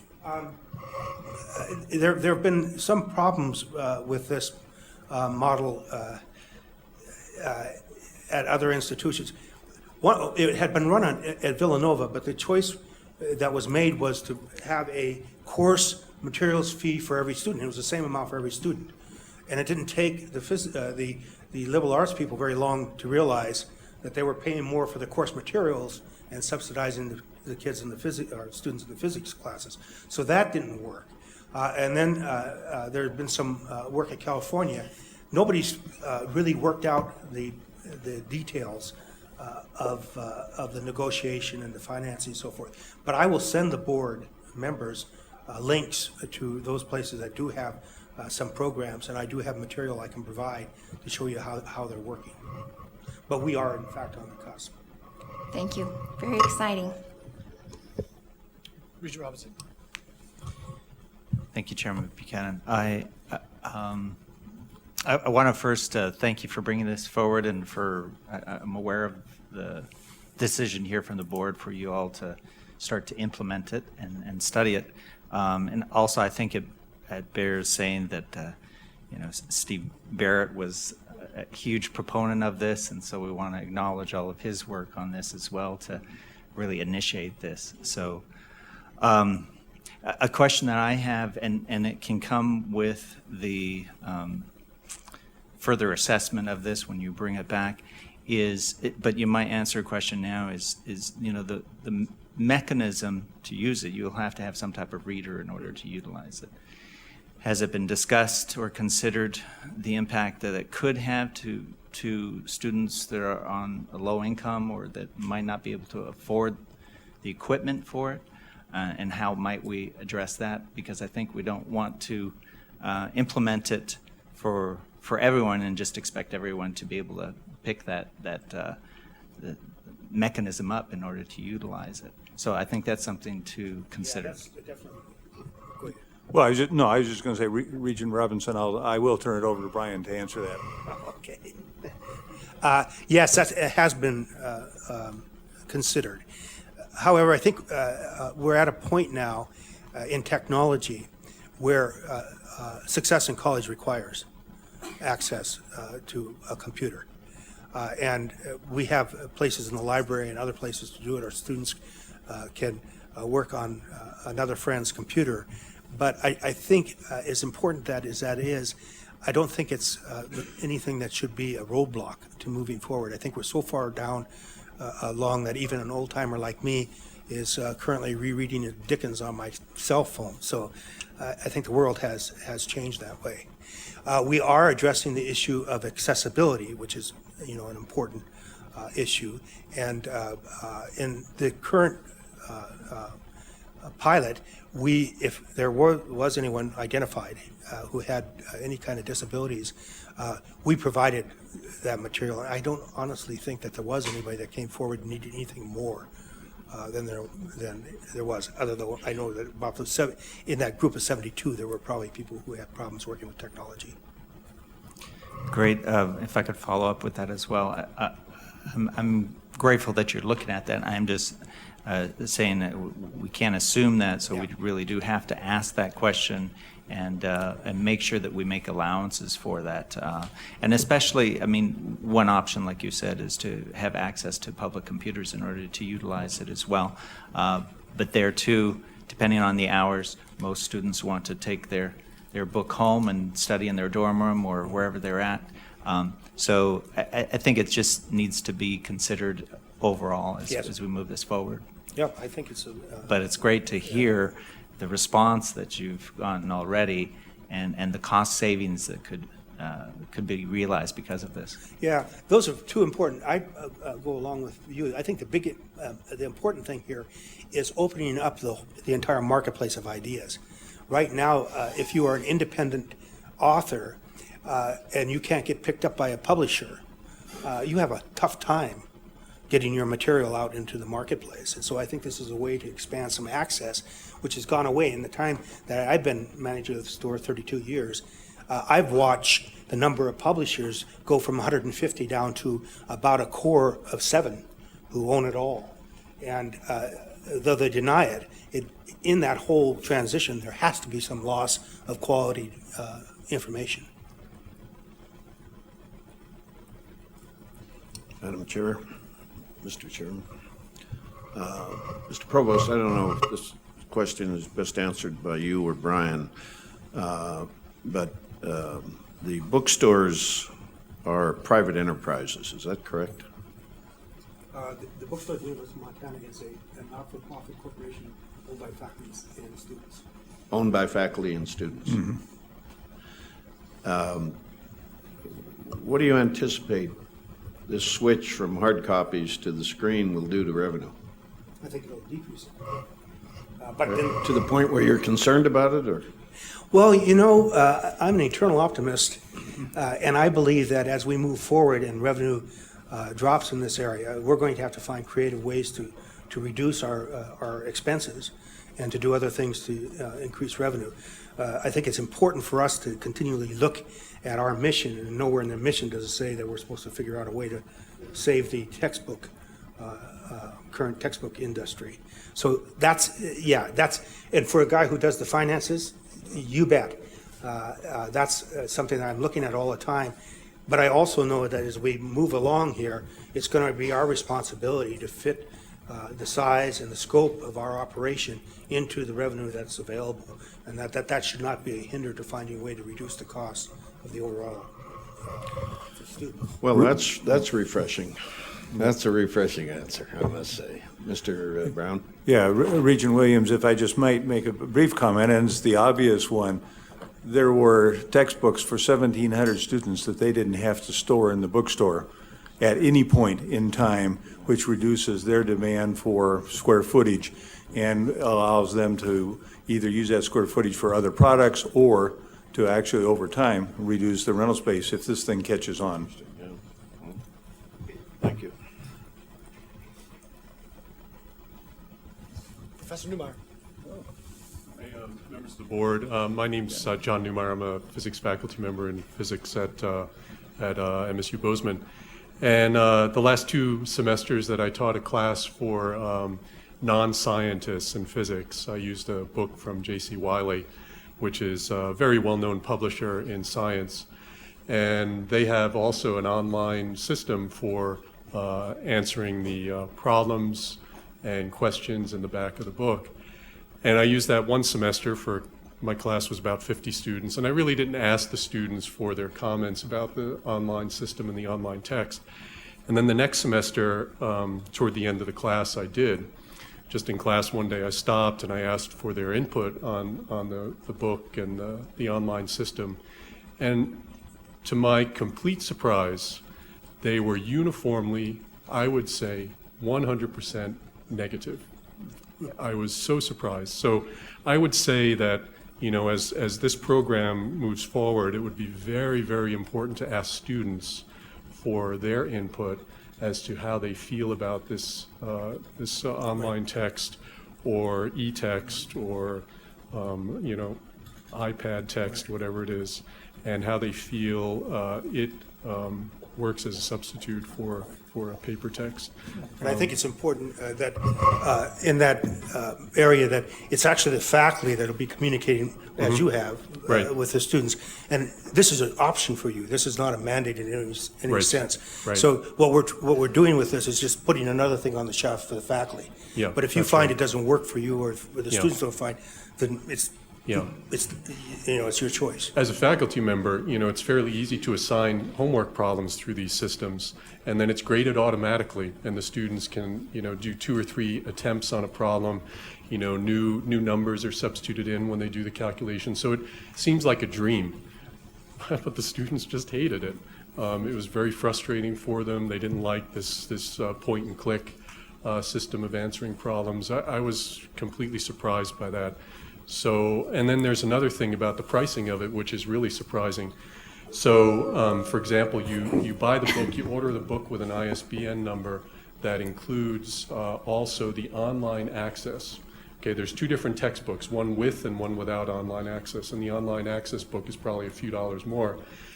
But if you have a student in the class who's decided to buy a used textbook, they have to, in addition, buy the online textbook, which is typically half the cost of the regular text. In this case, it was about $60 for the online and about $120 for the hard copy with the online access.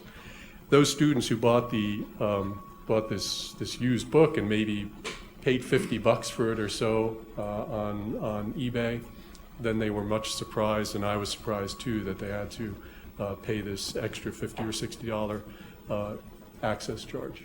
So there's, additional things that are going on.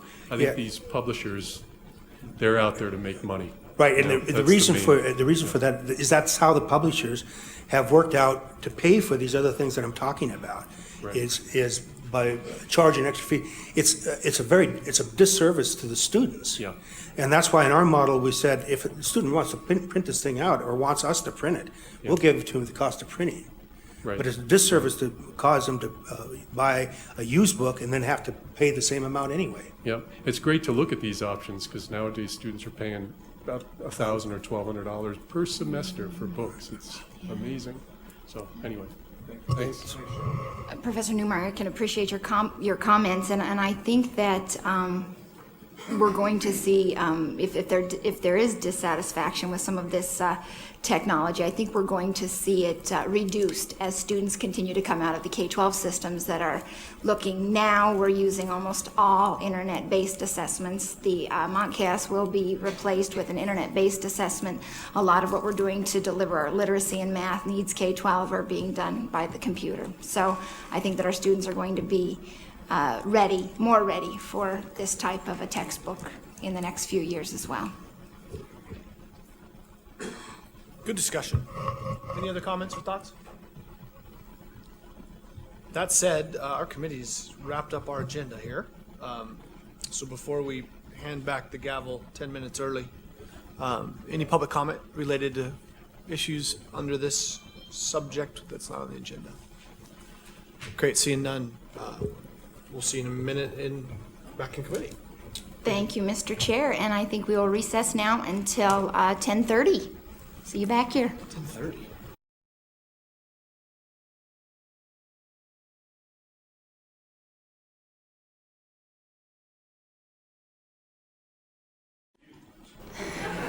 Welcome back. Welcome back, Regent Williams. Okay, we have the items A through L on the consent agenda. I would entertain a motion to pass those.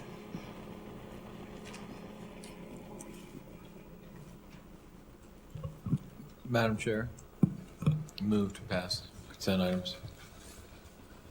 There has been a motion to move items A through L on the consent agenda. Is there any board comment? Any public comment? Any public comment? Okay, there is a motion on the floor. All board members in favor of passing consent agenda items A through L, please signify by saying aye. Aye. Opposed, same sign. Motion carries. The consent agenda passes. The first item on our action item agenda is the interdisciplinary science building at the University of Montana. Are there questions or comments in this regard from members of the board?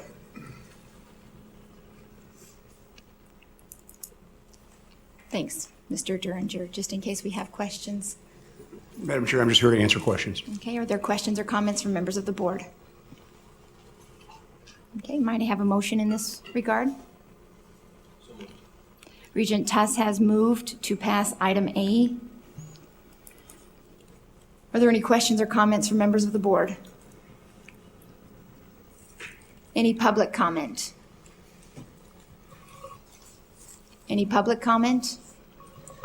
All in favor of passing item A on the action item, the interdisciplinary science building at the University of Montana, please signify by saying aye.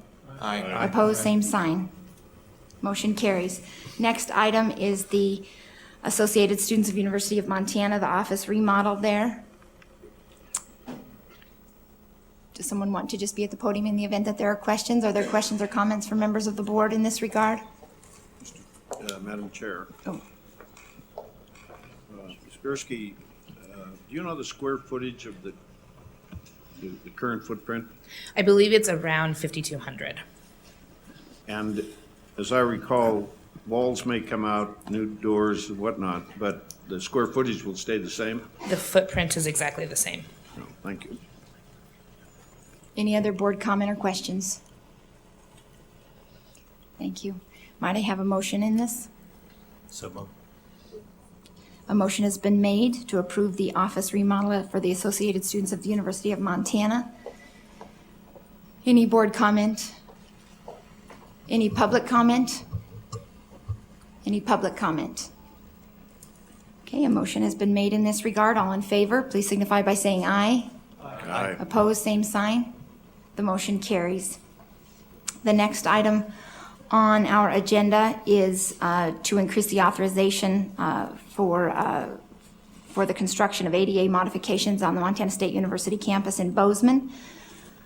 Are there any questions from board members? Okay, is there a motion then? A motion has been made in this regard by Regent Tuss. Are there any questions or comments from members of the board? Any public comment? Any public comment? Thank you. All in favor of passing item C on the action agenda, please signify by saying aye. Aye. Aye. Opposed, same sign. The motion carries. The next item we have is item D, the MSU refunding bond issue out of Bozeman. Are there questions or comments from members of the board?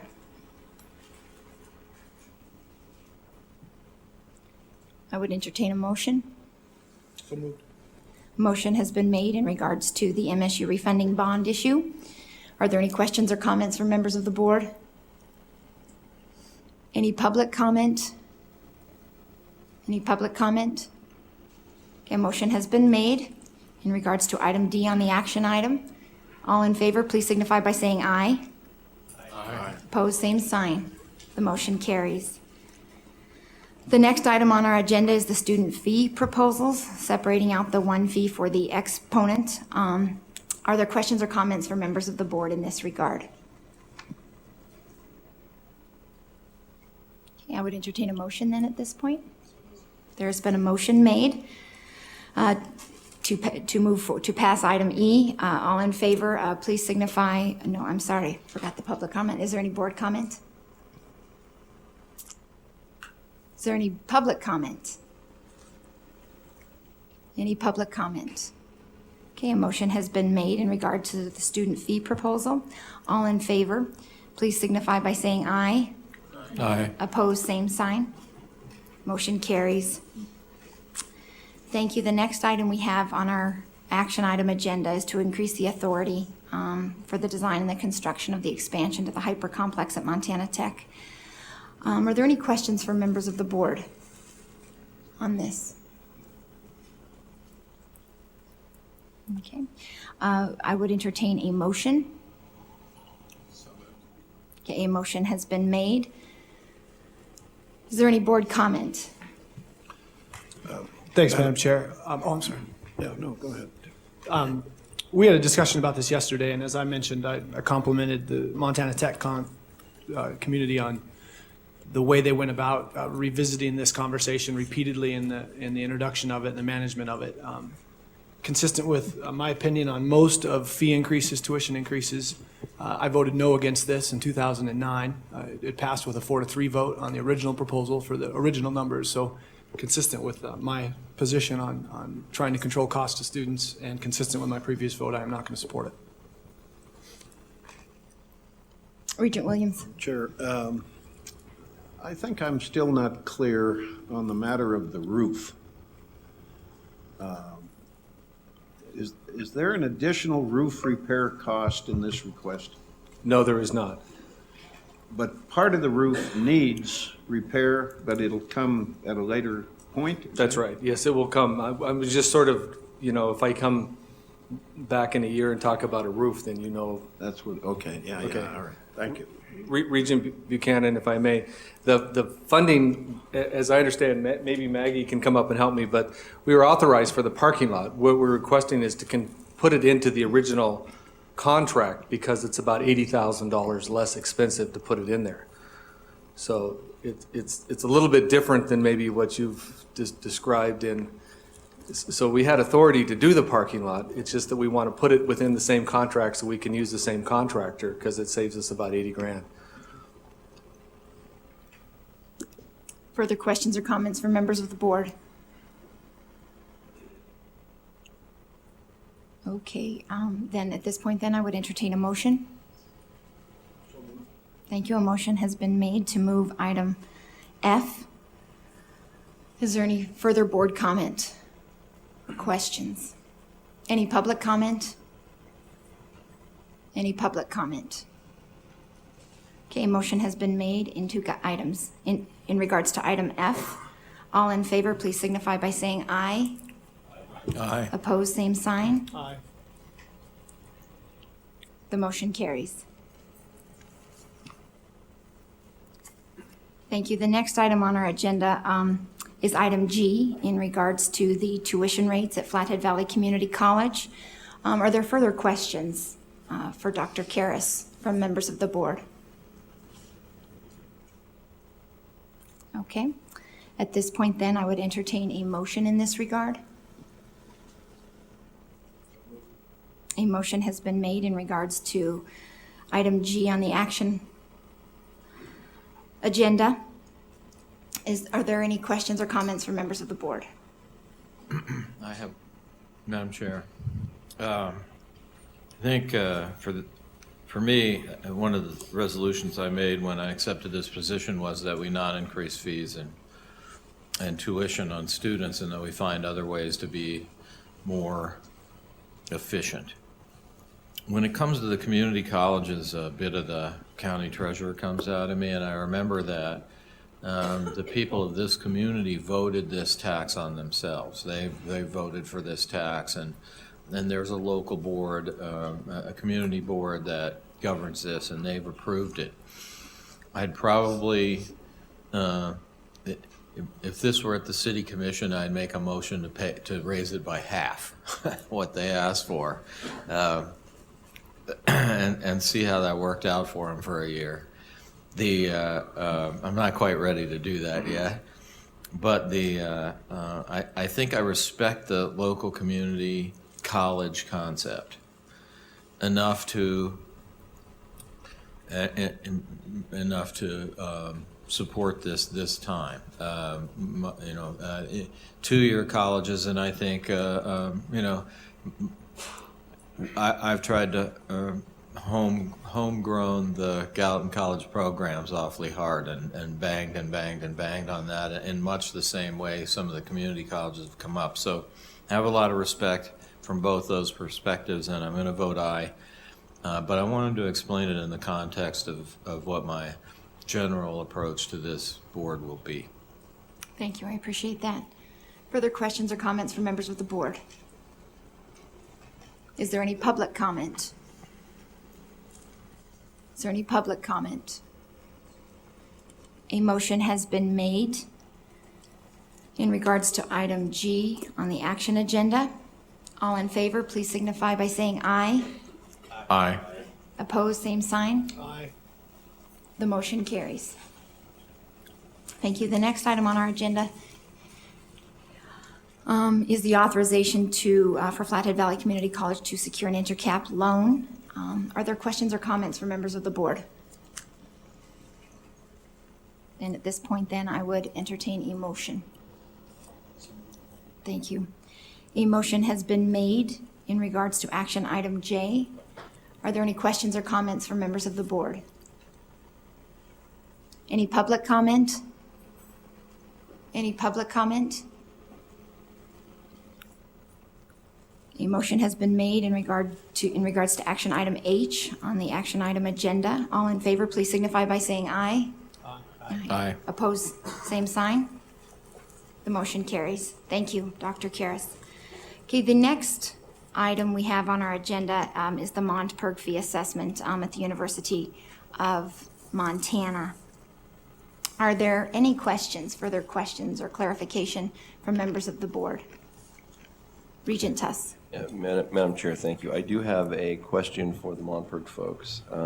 Something that got lost on me yesterday. Are you currently funded? Thank you for the question. Thank you for the question. No, we are not currently funded. We have no revenue whatsoever. This has been the students' attempt to try to set up a set of resources to use for public policy outreach work and putting students into public policy. And at this point, we do not have the funds to do that. Thank you. There was also a lot of conversation yesterday about when you brought this to the board and that it was off track when fees should typically be brought to the board. Unfortunately, that took some precedent over some of the other good work that obviously you folks are involved with, and that concerns me. I'm going to vote for this, but I'd certainly like a commitment from your organization to get back on track. I know that some other regions spoke very eloquently about that and the need to follow our own policies.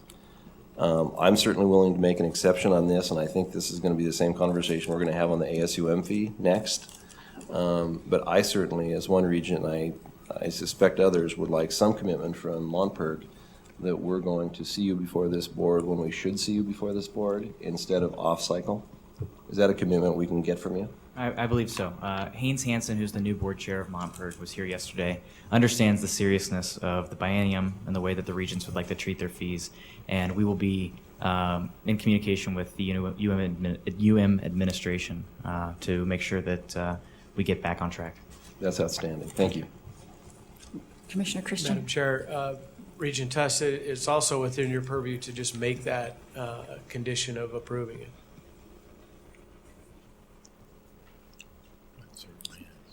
Madam Chair, I would do that. I would certainly move to approve this with the condition that Monperd work with the administration at the University of Montana and the Commissioner's Office to get back on track with future fees that will come before this board. Okay, so the motion is to move the Monperd fee forward with the caveat that they would bring this back to us next spring so that we get back on that cycle. Madam Chair, does that comport with the requirement of the students that this sunset within 2 years so that the students can see the progress or lack thereof by Monperd, and requires them to come back to this board for approval 2 years from now? Madam Chair. Madam Do you Chair, want to speak to that? We talked. Regent Williams, the answer is that we've done that before. No, it's not consistent with how the students have approved it, but ultimately the Board of Regents is the authorized agent to approve fees or not. So you can certainly say, regardless of the student vote, that it's been approved for 1 year and have them come back so it would get it within sync. But So is that, gentlemen, would yield, is that, it's an old habit, sorry. I certainly will, however. Yeah. Thank you. Yeah. So does this motion change the resolution to 1 year report and sunset rather than 2? Madam Chair, Regent Williams, yes, it would. I wonder if I might, Madam Chair, ask Patrick if you care to give us an opinion on behalf of the students, if you can, as to what they think about this. Yeah, I can tell you how Monperd feels about it. I also like to convey the opinion of some of the ASUM executives behind me. I do know that this has been done within the last 2 years.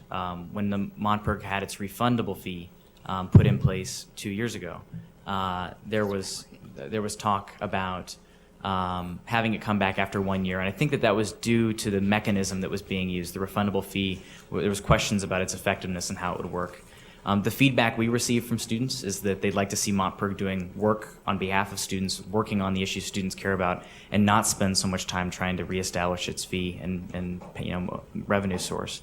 And that's why we have this 2-year system in place, is that this is out of the request of students to have us work on the issues that they care about. We've been in communication with ASUM, and I think that they are open to the conversation about having this come back in 3 years so that Montauk has a sustainable amount of time to try to work on these issues, establish itself, and empower students like we'd like to. And maybe Brent can speak to that if that's okay with you all. As the upcoming student leadership at ASUM, we obviously represent Pat and his constituents as well, and as the student representative organization, we'd be happy to consider that on a 3-year basis. I'll be personally responsible for bringing up language next year to move that to a 3-year cycle. We'll amend that ballot item from last year. Regent Tuss. And Madam Chair, I'm not too worried that it's 1 year or 3 years. If 3 years works better, that's fine. I just want to get back on cycle. I thought we talked too much about we're out of cycle and they should have done it last year or next year. I mean, I agree with your assessment, but if we do it for 2 years, we're back in the same argument. So my motion was to simply get back on cycle, not to have them come in a year. Let's have them come in 3 years. And that's consistent with what I think the students have said, and it'll give you time to get your legs about you. So. Thank you, Regent Tuss. Further questions or comments? President Engstrom. Madam Chair, just for my own clarification, don't we, or won't you approve all student fees next May in any case? So won't this one be on the list of things you approve a year from now in any case, will it not? Madam Chair, President Engstrom, that's correct. The matrix that will be presented to the board is complete. We generally only discuss or highlight ones that are changed or ones that are changed very significantly, but all fees are approved on the every other year cycle. It will be on there. Madam Chair. Regent Buchanan. Yes. A couple things. First, to Patrick and Bryn and the students, obviously a well-organized and well-motivated effort on this. And I'm going to address both of these items, this item and the student fee, with my thoughts in one instance. Thank you for it. I've got a lot of, by the way, Montauk, you have a huge lobby. I've had a tremendous amount of positive feedback from people saying it's important to support this. In the paper today, across the state, there's a headline that says Montana universities are implementing a new policy on sexual assault. You know why we're doing it? We're doing it because we're trying to demonstrate that we're tough and addressing these issues on our campuses with a level of severity and seriousness that we're supposed to instill confidence about. We're creating a policy. The issue here to me is that it is not solely a timing thing. It is a policy that we review fees every 2 years. And so the hypocrisy to me is hard to grab. I'm not against any one of these entities. I have a hard time with the rising in cost associated with education. That's something I've made clear. But that's not the reason I'm not going to support this.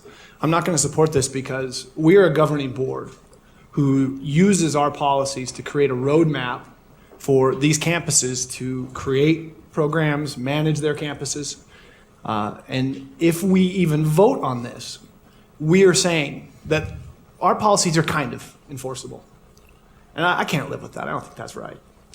And frankly, I'm a little surprised that it's even on the agenda, Madam Chair and Mr. Commissioner, because in a conversation just in last September that you two and I were a part of, we had a CEO from within the system express very passionately and very candidly some frustration about how our adherence to policy seems to waive depending on which campus is in front of us with requests.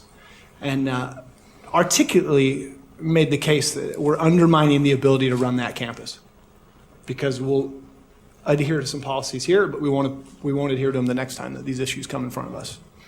We are a governing board. The state has entrusted us with the responsibility to provide guidance. This is not about Montauk. This is not about a student fee to help with student groups to me. This is about us and our roadmap that we provide to the leaders that count on us to be firm with that, to provide the guidance that are going to help us keep the trust of the public. And so I won't be voting for this, and I think it is a dangerous precedent for us to set. And if we're going to do this, not only are we opening up the doors for all kinds of efforts to go against the policies that we have already approved and I believe we intend to support. But if we do this, we're indicating that it's okay to not follow our policies, and I'm not comfortable sending that message. Madam Chair, may I respond to the statement by Regent Buchanan? I think we have some other questions. Regent Williams. I definitely hear the concerns of Regent Buchanan, and I thank you for your comments. I recognize that there is discomfort from the regents given the timing of these two fees, but there are a few things that I just want to make sure that you all know that I see as a student and from the student's perspective. One is that students don't work on biennium. We covered this yesterday, and I think that's really important because the regents work with a biennium system with their fees, but there's no policy within ASUM's bylaws, within anything that students use, our constitution, to implement fees on our campus, that talks about a biennium. And I think that that's really important because students ought to know the process to implement a fee before they get to the Board of Regents or before it passes a student vote because of the tremendous amount of effort it takes to gain student support for any initiative. And I just think that it's important that the regents recognize that perspective. The second thing that I think is really important as well is the policy that Regent Buchanan refers to, I believe, is a Regents Policy 940.31. And it's the policy that governs fees. And it allows for the regents to consider fees in off years when there are extenuating circumstances at play. And I don't want to take your words out of context, Regent Buchanan, but I don't think that the regents do something like pass a new sexual assault policy because you want to be tough or because you want to show that you're in control of a situation. I think that you guys pass those policies because you care about the students on campus and you want to make sure that you're doing everything you can to serve those students. And I think if there's ever an extenuating circumstance that the regents could consider when it comes to fees, it would be listening to the opinions of the student body and the requests that they've brought you to support something that they think is really important. From my perspective, the turnout for a fee like ModPerg or for the student activity fee is tremendous. We've never had 60% of students supportive of this organization. But what we have now is a student body that's excited about getting involved, that sees problems it can address, and wants the regents to support its efforts in working on those issues. And it might be at a time, outside the framework of what the regents want to work with. But students see this as an extenuating circumstance. Something needs to be done about the issues we care about. We need young people involved in public policy. And if we don't do it now, we lose another year, we lose another group of students that just can't get involved. So I would ask you to reconsider, but I do think that under Regents policy, this board has the grounds to vote in support of both of these fees. Thank you. Commissioner Christian. Madam Chair, members of the board, Patrick's absolutely correct on that in terms of the policy. It does certainly say that you can consider fees if there is an extenuating circumstance. We have used that in the past. As recently as a year ago, we looked at a fee when the insurance laws changed regarding buses. We changed a fee that applied to student vans that are being used at various campuses. And so there has certainly been instances when that has been used. I just want to be clear that Patrick has done his homework properly. I'd like to make a follow-up comment. I think the definition of extenuating is probably to be debatable when less than 20% of students participated in the vote and less than 10% voted yes of the entire student body. So I don't want to be critical about any of that process. I think that we can get into a debate about things like extenuating circumstances all we want and have different perspectives. I think we're treading on very dangerous water by liberally interpreting policies and setting the precedent that those that report to us have the right to liberally interpret our policies too. Thank you. Thank you. Further questions or comments from members of the board? Regent Robinson. Thank you, Madam Chair. You're right, the next two items do correlate to one another, and I appreciate what Regent Buchanan has had to say regarding our policy. I think it's, and I do appreciate the response that we've had from Patrick and your constituents as well. There's a couple things I think that is important for myself to say with regards to this issue, and you bring up a point about the year-to-year budgeting that you all do, and I can appreciate that. At the same time, we work within a system that is biennial. We've worked within that system for a long time, and it's something that we work to budget so that we can fund the whole university system throughout the 2 years. We work with the legislature in order to set up our budget in that manner. I feel that with Monpurg, you've done a tremendous amount of work in order to make this palatable. And one thing is the opt-out option, which I think is a great vehicle to use and makes us even more attractive. I'm certainly in favor of this, but I'm in favor of passing it a year later rather than now. So I think in following the policy that we have before us, I'm going to vote against this as it comes forward. Thank you. Regent Teal. Regent McLean, I also understand the desire to maintain a strict interpretation of our policies. I also think that when we're interpreting those policies, we need to think about what is the core purpose and the core value that we're trying to uphold with the policy that's in place. I think that this particular policy is put in place so that we make good decisions with all of the available information when it comes to fees. And I think that that's with our overall intent of doing the best that we can to provide to students what they expect for us to provide. I think in this instance, we should interpret this policy to allow us to consider it now for many different reasons, partly because the way that student government and student life works is fundamentally different than the way that board decision-making processes work oftentimes, but also because I think that in this instance, this policy is quite obviously, this fee is something that quite obviously has the support of students. And let me just expand on that. The majority of student fees that we consider every year don't go in front of a vote of students. The majority of fees, I probably pay about $800 worth of fees a semester. Yeah, think about that. $150 of those are student voted on fees at MSU. $150 of that are fees that aren't towards courses or other type of institutions. All of those fees beyond that $150 are things that never come in front of a vote of the student body. They come in front of a vote of the student senate. They come here, and my first board meeting involved approving a lot of those fees. What I noticed at that board meeting is that we didn't take a heck of a lot of time questioning why many of these things that you could argue should be supported in tuition are being brought out in fees. In this case, we have something very different. We have a student vote, obviously a passionate student campaign to support a program that directly establishes experiential learning value for students. I don't think that it's the board's role, appropriate role, to halt that process when we, I don't think, do a good enough job of directly managing the fees that don't come in front of students in such a participatory way.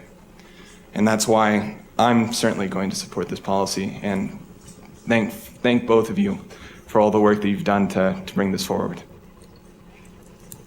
Further questions or comments from members of the board? Madam Chair, just a question. I don't understand where we are now with regard to Regent Tuss's motion. Regent Tuss's motion, and if I could speak, I think to clarify, I think to what President Engstrom was asking, basically what his motion would require is that they comport their schedule of student approval with our schedule. So. Do we expect that in 1 year or 3? 1 was his motion. Huh? What I meant in my motion, Regent Williams, was that they would get on track, whether it was 1 or 3. Based on an earlier comment by the commissioner, it sounds like it's going to be 1 through a de facto process of our approval of all student fees. Is that correct, Commissioner? Madam Chair, Regent Tuss, it will come back to you next May, regardless of what action is taken. I think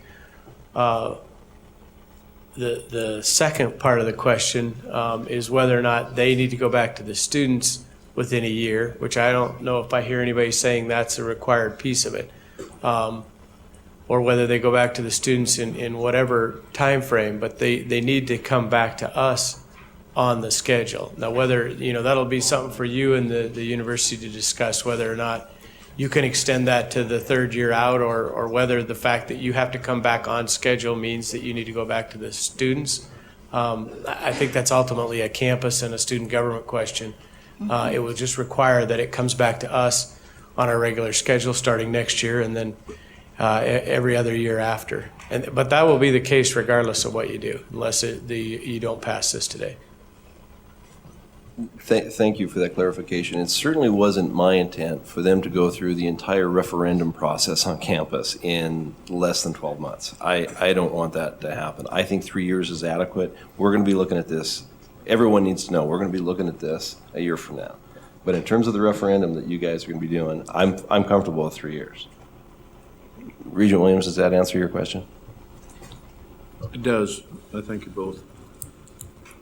So then clarification on the motion is to, with the caveat that they return to us. They join the cycle of other They join the cycle of other fees. Okay. All right. So that is the motion that is on the floor. In regards to the Montperg fee assessment, is that they would come on board with the other fees. I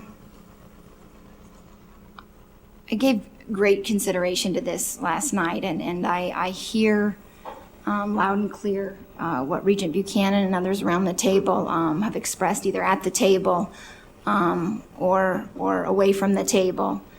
And I don't think that it was moved yesterday into today's conversation without serious consideration for all of the issues brought forth and discussed, and certainly not to lead to a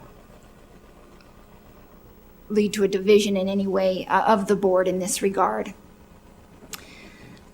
One of the most compelling things to me yesterday in considering this item and the next one were the comments made by our student regent.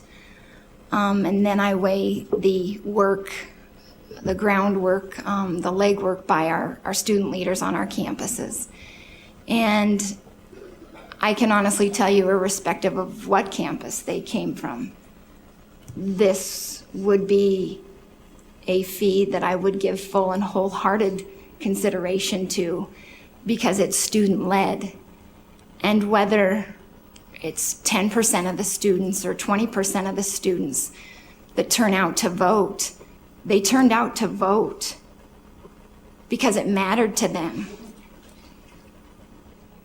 And I recognize the policy, but I also recognize, I think, most importantly, that I have a duty here. And I think the duty is to most effectively serve the students.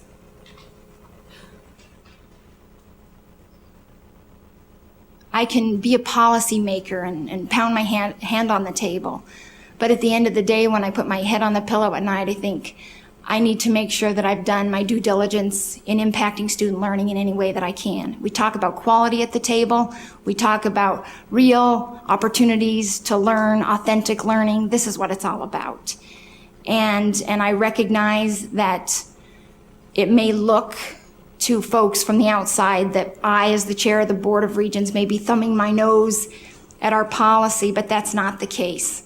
I am simply recognizing by my support of this fee that this is a student-led initiative that is supported here at the table by by our student regent, your student regent, and I thank you all for your diligent support on the ground, on your campus, and I thank all of our student leaders on all of our campuses for bringing something like this forward, for helping all of us to take a good hard look at really what we're here for.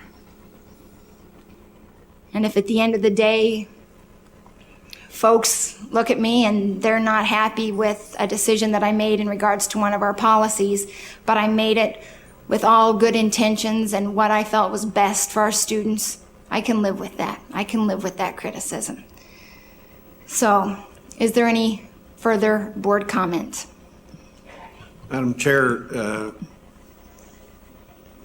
I hope this isn't heard as cynicism, but I've been interested in political turnout among the voters for a very long time, and I watch it, and it's an interesting thing in city after city. While student turnout isn't good enough, it's better than the turnout for school board elections by the rest of the public. The students turn out higher than the rest of us do to vote at education elections. I think that did sound a little cynical, come to think of it, didn't it? Madam Chair? Yes. I've got one more just question for you, or clarification perhaps. Are we also requesting that within this 3-year time frame, they do hold another student campus-wide referendum? I Yes. just want to be clear about that too, is that we're not asking them to do that in a year, Right. but within a 3-year period, they need to also do another vote on campus. They need to meet their student government requirements to bring it. Within that 3, okay, thank you. Madam Chair, Regent Tuss, but that's because of their requirement and the sunset that's in their referendum that they brought forward, not ours. Ours is, we'll get back on fee schedule is what we're talking about. Okay. Further public comment? President Engstrom.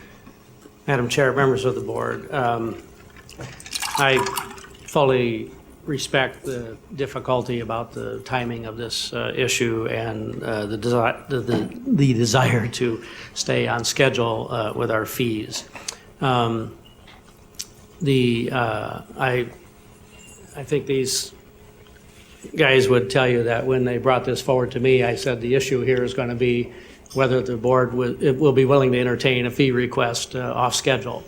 And in weighing whether or not to go forward with this request, in my mind, we're weighing two things here.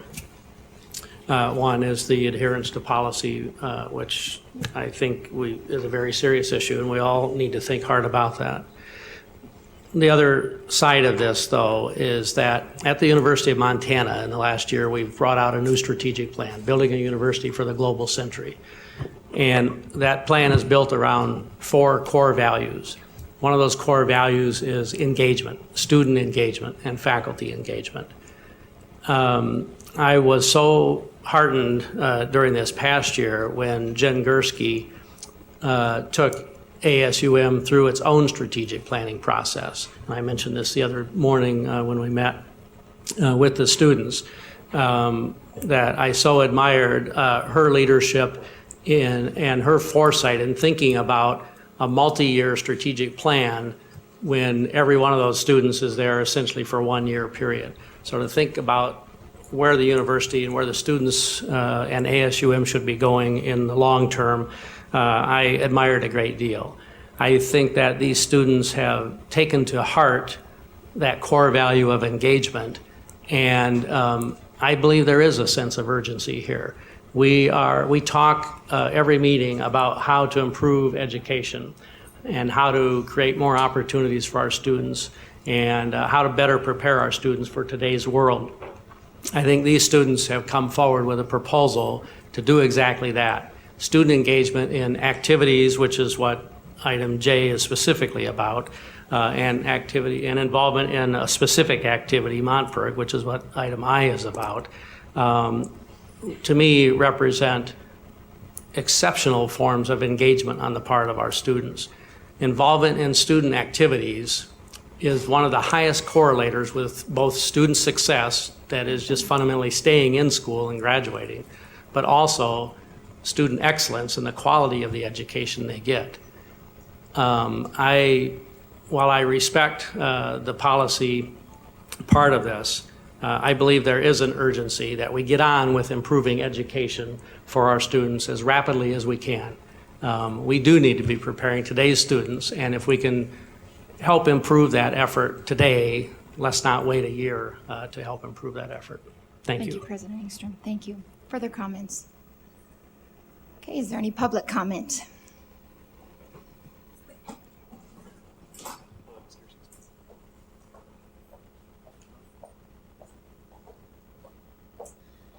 As it seems, sorry, Chair, members of the board, my name is Jennifer Gursky, past ASUM president. As it seems that both of these fees tend to be on the discussion table, in discussing with further and future ASUM leadership, I propose that we write in some of the same language into our organization's fiscal policy language. I think that the barrier here is actually, it's a knowledge gap. And I don't think that it's not students trying to go outside the policy system. It's students that change every year. And I think the one thing that handcuffs us as students is that we come in at the end of May and we leave in May. And so oftentimes students either do not come to the May meeting when things are set or are just entering. And in addition to that, I think that I would consider some of these student process fees much like the community college fee that came before you. We have our own boards. We have our own business manager, and these were our student identified, and then we budget them. So that a policy that was emergent for a bus system, that is a university system fee. And you do have budget analysts that have been on staff 15, 20, and sometimes 35 years to be able to analyze those policies for you. Student government is often handcuffed in that capacity. So I would just like that to be made known. Thank you. Thank you. Further public comment? Further public comment? Okay, then a motion has been made in this regard to move the Montpurg fee forward with the caveat that they get on schedule, that they bring this back to us in 3 years after they've had the chance to rework their cycle on their respective campus. So that is the motion before us. All in favor, please signify by saying aye. Aye. Opposed, same sign. Aye. Lynette, would you like to do a roll call? Regent Robinson, Regent Krause, Regent Buchanan. Is that correct? Okay. Thank you. So there were four aye votes for, the motion carries. Okay, then on to item J, the Associated Students of the University of Montana, their activity fee. We'll look to the folks around the table to see if there's any questions or comments. Okay, I would entertain a motion at this point in this regard. A motion has been made to move the item J forward, the Associated Students of the University of Montana activity fee forward. Are there comments from members of this board? Comments from members of the board? Is there public comment?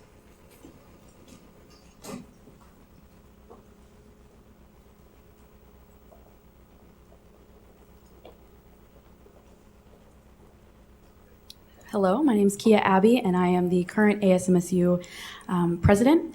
And this is Lindsay Murdoch, and she's the current ASMSU vice president. And we'd like to come up and show our support for the ASUM fee, increased fee for student activities.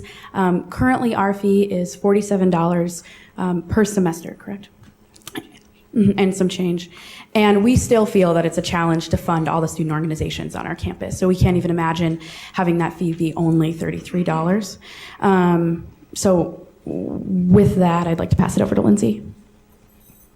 As she said, my name is Lindsay. I'm the vice president for ASMSU. And my office is currently right next to our student activities office. And so I work right next to their accountant and hear every day how much trouble they have funding all of our student organizations at $47. Being a member of several student organizations on campus before I got into student government, that is where I learned so much of this really incredible and very valuable information that is preparing me for the real world. And it's the kind of information that you don't learn in classes. And so it's the kind of very valuable life experience that these students are getting through participating in clubs and student organizations.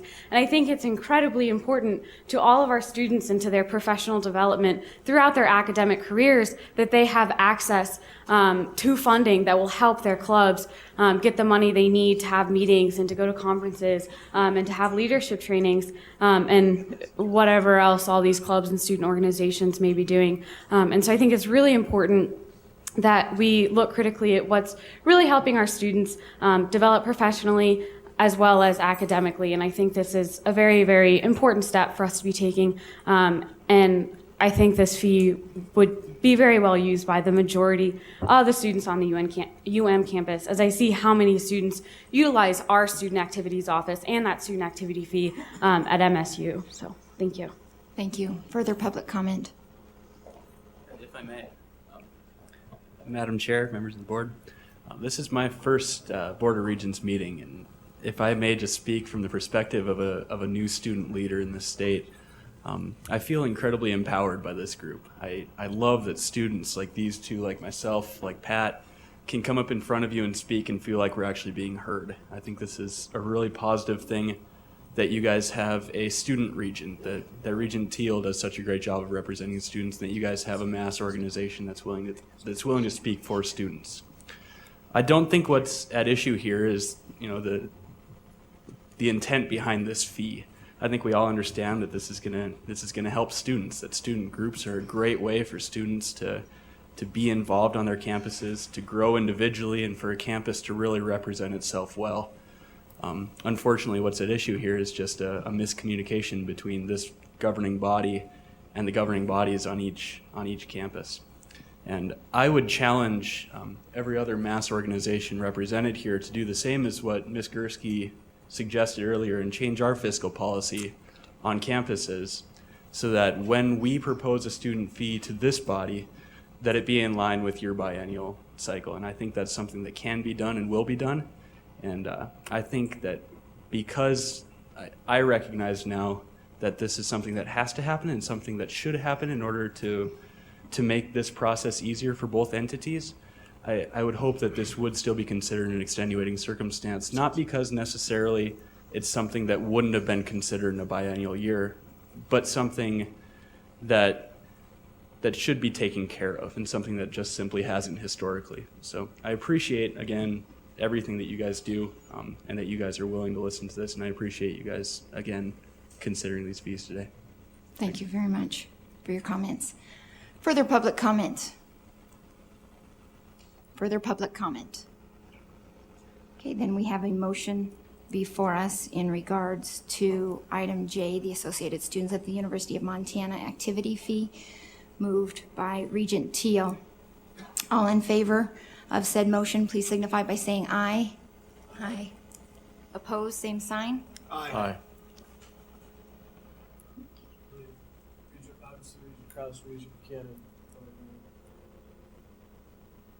Thank you. Motion carries 4-3.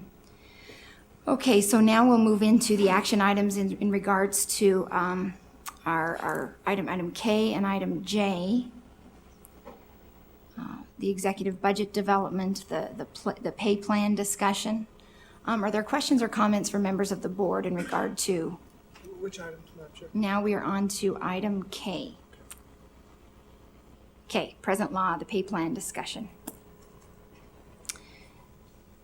Is there anything, Mr. Commissioner, that you would like to speak to in that regard? No, Madam Chair went over these yesterday to some extent, but basically you would be ratifying at this point in time the present law and the pay plan discussion to move forward, and will be presented to the governor's budget office. The same will be true of the next two items. I guess the only comments I would make is that certainly that is a work in progress as we communicate and I guess to some extent negotiate with the governor's budget office as to what part of our budget makes it in their budget. It ultimately will be our decision next September as to what we do with our budget, but these are what we are proposing to move forward into the legislative process. Okay. Yes, Marvin. Just I mean, since we take, I think, useful time to discuss issues that have policy implications and details, just one more comment on pay might be worth 20 seconds here. So I know we talked about this yesterday, but the commitment to doing something about faculty salaries, again, is being noted around the state, hopefully favorably. And just to put it in academic terms, this is the way I like to think about it these days, since I spend a lot of my time grading and thinking about numbers in terms of grades. But if you take a comparator then of MUS salaries as a percent of whatever comparator you want to put it up against, we basically are paying C- or D+ salaries. And we expect, and to some extent have, A+ faculty and staff working in the system. And I think sort of making progress towards changing that absolutely should be a commitment. Thanks. Thank you. Further questions or comments from members of the board? Yes, Regent Buchanan. Thank you, and they're mostly just inquiries. Talk to me a little bit about the statement in present law here about non-resident tuition is increased to cover the projected costs related to non-resident students. So is that something that we're doing regardless of this present law discussion? I don't quite understand how that relates to this effort. Madam Chair, Regent Buchanan, we need to, as part of the legislative process, commit that we are not seeking right. legislative funding for non-resident portion of any of our expenditures. That's right. Thank you, and I appreciate that for jogging my memory. And then on the next one, the same present law, at the very bottom, operating costs, there's a statement that said growth in resident students. The previous 3 biennia have not funded any enrollment growth for Montana students. Madam Chair, Regent Buchanan, as a component of the state legislative process, that is correct. We have not had a component for FTE since the 2007 CAP discussion. 2007, right, since CAP. Thank you for the clarification. Commissioner, no more questions, Madam Chair.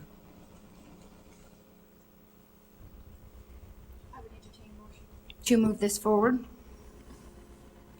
To move this? Thank you. A motion made in this regard. Are there further questions or comments from members of the board? Is there any public comment? Any public comment? Okay, a motion has been made in regards to moving the present law conversation forward. All in favor, please signify by saying aye. Aye. Aye. Opposed, same sign. Motion carries. The next item on our agenda is the long-range building plan. Madam Chair, we can have further discussion if you would like. We went through that plan a bit yesterday and hopefully answered all the questions that were necessary. Madam Chair. Regent Robinson. I don't have a question, but I do have a comment, and I think it's in light of the discussion we also had yesterday morning in the Staff and Comp Committee regarding compensation for faculty and staff. I just want to mention this is something certainly I'll support to move forward. What has always concerned me is, and still concerns me, is when we look at the cost for our facilities. As much as I love to see new facilities and see them done well, especially when they're needed, I think it's really important for us as a board to weigh that also against our faculty and staff and the compensation that we're discussing, because we certainly heard a lot of discussion yesterday about that regarding the place that they work and the job that they do and the value that we have for the job that they do. So I think I would just request that as we look at our budget, that we consider that very closely and say, is there, because we're all looking at ways to create efficiencies and also keep quality. And I think that's one area where we do have to look at keeping that quality and attracting that quality in our faculty and staff. So I would like us to consider that as we look at this long-range building plan as we go into those negotiations too. I think that's important to consider. Thank you. Thank you. Thank you, Regent Robinson. Regent Kraus. Thank you, ma'am. I guess my I wanted to piggyback right off of that, and part of it has to do with we build a lot of edifices, and sometimes the operations and maintenance or the debt service adds to that discrepancy between what we spend on salaries and what we spend out of the general fund, and just recognize that those kinds of costs, that these buildings don't come at a one-time cost. They come at a one-time cost plus an annual cost every year. And the parking lot, I think I can probably buy off on the parking lot that all it is shoveling a little snow. But I can tell you that a parking lot requires every 5 years, it requires a fog seal and then restriping, and that has a cost. And then after about 10 or 15 years, you got to pretty much redo it. Not that I'm an expert in parking lots or anything, but I've done a few. So, the building issue, we need buildings, but anytime we can do things without a building or with the old building, we should look at that, because there are ongoing costs that do affect that bigger number. When I'm picking and choosing, I will pick the cost of education to students, and I will pick the trade-off between better faculty and better edifices, and I'll pick the better faculty every time, and they'll probably volunteer to make do in a little dingier classroom or a mobile home or whatever it might be. So, as long as they're delivering it and they have students in front of them and they've got the minimum, I think many times they're going to do a great job. So yeah, I'm going to look at this when we actually do go to the legislature. I'm going to think hard about the trade-offs involved, just as Regent Robinson talked about. Thank you. Thank you. Yes. I think, Madam Chair, those are excellent points. I think it's why the compensation focus group is important, though, because we do need those conversations to go hand in hand. Compensation, I think through many studies we found, is a part of what makes satisfied associates and employees. Other things that play into those is benefits and to some extent facilities. And I think what attracts students is great faculty, but also great facilities. And so that's a balancing act that I think this board needs to spend a fair amount of time with. So I really appreciate that part of conversation. Witchy does a lot of studies on those. It's amazing that sometimes the hyper complexes that we talked about earlier in the day is what attracts students and what serves students. And so I do think it's really sort of a global conversation, and it's important that we not look at any of these too isolated. They have to be in balance. Clearly, faculty and staff and the quality of those ranks at the top of the list for me, but I really do think that the board needs to take a holistic view of how all of this expenditure lines fall together. So I appreciate your comments. Regent Buchanan. Yeah, kind of piggybacking off of Regent Robinson and Kraus on this. I mean, comments I made yesterday relate to these being budgetary recommendations, not budgetary commitments on our behalf. A couple of things that stick out in this process. I mean, as we know, the legislative process morphs into something that we can't forecast all the time. It's changing. And by no means do I perceive that this is an all or nothing request. And we need to have the flexibility to listen to legislative input on these priorities. In our January meeting, I requested more legislative input on the creation of these. I don't sense that we've had the opportunity to get more legislators involved yet. We've got 6, 7, 8 months to start getting folks engaged in this, because as you know, if these priorities are their priorities, they'll be our priorities. And at this stage, I don't know that we've included some of the folks that are going to be a part of that conversation. And so I think it is very imperative for us that we are prepared to recognize input from that body as they start to reflect the voice of so many Montanans that they've been elected by as they're crafting this budget. And I don't want to send this off and have those priorities be reflected without some conversation again between this board. So I think we're saying the same things in large part, that we're going to make some trade-offs here with things that we can commit to, because we can't do it all. And we need to be prepared to be very proactive with our legislative and executive branch partners during that process to make sure that their voices are helping craft these priorities as they do get molded, because they will. Thank you. Absolutely. Do you want to speak to some of the conversations you've had? Madam Chair, members of the board, I think just one correction that we need to make sure we're clear on. The authority-only projects on the bottom of this list, the new College of Business, has been fairly well publicized at Montana State through the Jake Jabs donation, but that building, we will seek O&M on that. It was on our agenda. It's not currently, but when we make the motion, we'd certainly like that to be included in it. Okay. Regent Krause. Yeah, thank you. Just, and maybe another way of saying it is, if we really are at, I can't go to D+, okay, but if we are really at C- on our, on what we're paying our faculty, are our facilities at C-? And I think maybe some of them are, maybe some of them are, and we need to look at that. But I don't know whether we compound that problem or whether we solve that problem with this list of facilities, and that'd just be something. I know the first two are maintenance, but and there's always a temptation to say, and I think the legislature says it, and everybody says it. Politicians like me say it. When you can build a new building and you're putting people to work and it's good jobs for good wages, that certainly has a big appeal. And paying professors more doesn't quite have the same ring to it. And so as the regents, we need to ring that second bell. And I just wanted to put it out there that way.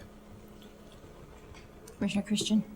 Madam Chair, the other thing, I'm starting to feel like the historian here, but the other thing that's worth just bringing up again with as many new members as we have is one of the things that I think addresses part of Regent Krause's concerns that we've been saying for a while, and sort of how the deferred maintenance pieces got moved from last of the list 4 years ago to first of the list, is let's take care of these maintenance issues. I think that's number one, and certainly need to give credit to Regent Taylor for changing that. Deferred maintenance used to sort of always be on the bottom of the list, and I think that change signified exactly what you're talking about. The other thing that I think this board has done routinely in the last 2 to 4 years is said,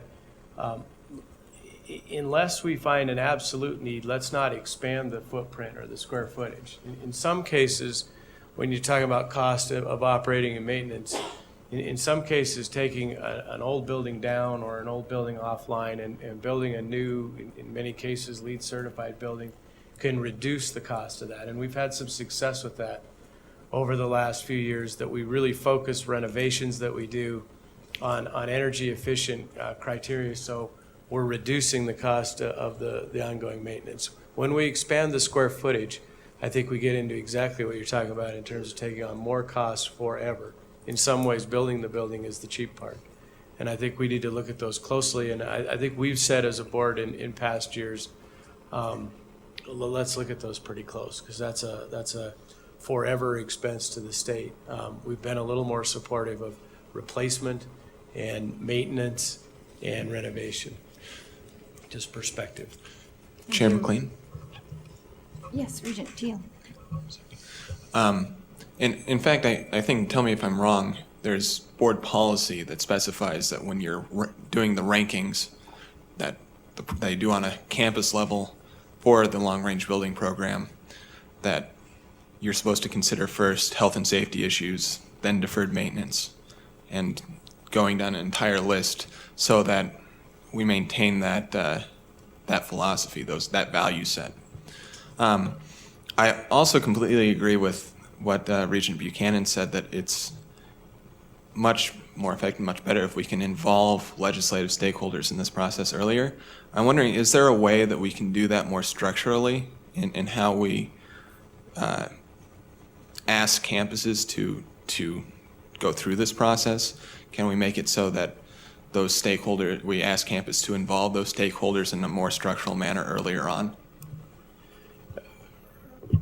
Madam Chair, Regent Teal, I think you're exactly right, and both of those comments were absolutely taken to heart. We met at Montana State University a month or so ago and are starting the wheels in motion to really get a sort of unified message behind our long-range building.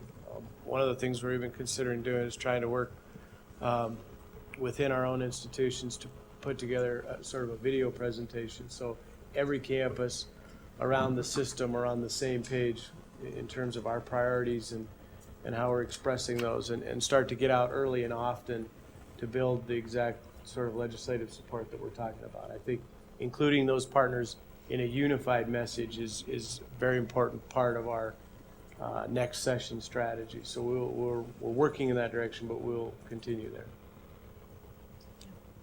there. Madam Chair, and Regent Thiel, while I concur with the assessment that more involvement from our elected officials is necessary, I think it's important for you to know that when OCHI goes around the state, and we did this starting last September, and I joined the group from OCHI. We came to Havre, we went to Great Falls, we went to Billings, we went to Bozeman, and in each case, we did have elected officials with us. I saw it this morning at the community breakfast. We had members of the elected body right here in Havre. It's a very vibrant delegation, but the same thing can be said about each of those. So at least the rudiments of that conversation are starting there. Also, both institutions, U of M and MSU, have a President's Advisory Board. And members of them are designated by the governor. And in the case of Bozeman, I'm not too familiar with Missoula, we also have elected officials that sit there. And before we talk about these proposals, this is one of the many items in which I seek their advice. Having said that, I go back to what Regent Buchanan have just stated. There are a good number of them out there who are very passionate about higher education and serving Montana, and we should look for additional ways of involving them. Thank you. Thank you. Regent Tess. Madam Chair, I don't think the better pay for faculty or better facilities for everybody should be mutually exclusive. I mean, I think it's shameful in Missoula that we have students, going to the COT in modified mobile homes. So I don't think that we should be presenting these options as it's one or the other. We need to do both of these things for a lot of different reasons. And I'm certainly hopeful that we recognize that. I think we do around this table, but others in Montana need to recognize this too. This is important stuff. We've got labs that were built in the late 40s in Billings that students are currently using. So both are important, and I certainly support this list. Thank you. Might you entertain a motion? Thank you. Further questions or comments from members of the board? Is there any public comment? Is there any public comment? A motion has been moved, a motion has been made in regards to our long-range building program. All board members in favor, please signify by saying aye. Aye. Opposed, same sign. The motion carries. Thank you. Now we'll move into the conversation about the legislative initiatives. And before we do, I want to say that I agree fully with what Regent Tuss just said. And I think that it needs to be part of our conversation with anyone and everyone that we meet. The conversation about faculty and staff, as well as the conversation about the deferred maintenance and the construction. And one of the things that we hear rumblings about or potential bonding bills, et cetera, and that's something that would be exclusive to one of those long-range building program projects. So as that part of that conversation moved forward, I just wanted to note that. So in regards to the legislative initiatives, These will be taking shape over the course of the next few months in regards to how the governor decides to develop and craft his executive budget. It is clear after our conversation yesterday and my conversation with a number of you that at the top of the legislative initiatives conversations have been the student financial aid and services, to move forward with the Affordability Task Force recommendations that we talked about yesterday, and faculty and staff support would clearly be at the top. And if Mick were here, he would tell us present law needs to be even before both of those two. So those are the initiatives that we have before us. Is there a comment or question from members of the board? Regent Krause. Thank you. As I will be reminded many times in the next few months, I'm still a new regent. Regent Williams and I can argue about who's newer, but a little bit, and I'm not sure. But I think your 16 years put you ahead of me. One of the things that I didn't see on here, and I don't know how much has ever been talked about or is talked about on our legislative priorities, or whether any ideas ever bubble forward, is anything to do with veterans education. And I talk about that because not only because two-year education is a big choice for veterans because they want to get back in the workforce, but also because this morning at 7:30, my normal place would be at the Veterans Providers Meeting in Bozeman, where all the providers of services to veterans get together and talk about what they do. And I can tell you that education and access to appropriately built facilities and just how they deal with the GI Bill and all of the structure of people there that in the university that can help them deal with their problems, all of that is a big deal. Now, we have those things on campus, and I understand that they're on the campuses, but we don't have anything on this list. Not trying to grandstand or anything else. It just comes to my mind that we don't have anything on this list. We've been at war for 11 years. The number of veterans out there is large. The number of veterans who are unemployed is large, and from what I've seen, the campuses provide the kind of place where they re-enter into into society from where they've been, and that is facilitated. And there's also support there, as there is for students of all kinds, whether they're disabled or we do a better job of that. And I know there's nothing in there. I'm not asking for anything right away. I don't have something to put in there, but a friendly competition between the campuses is always a good idea.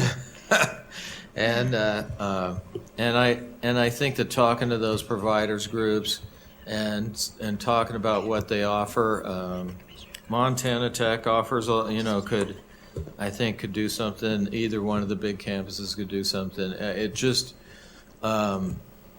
is my feeling that it needs to be a priority in there.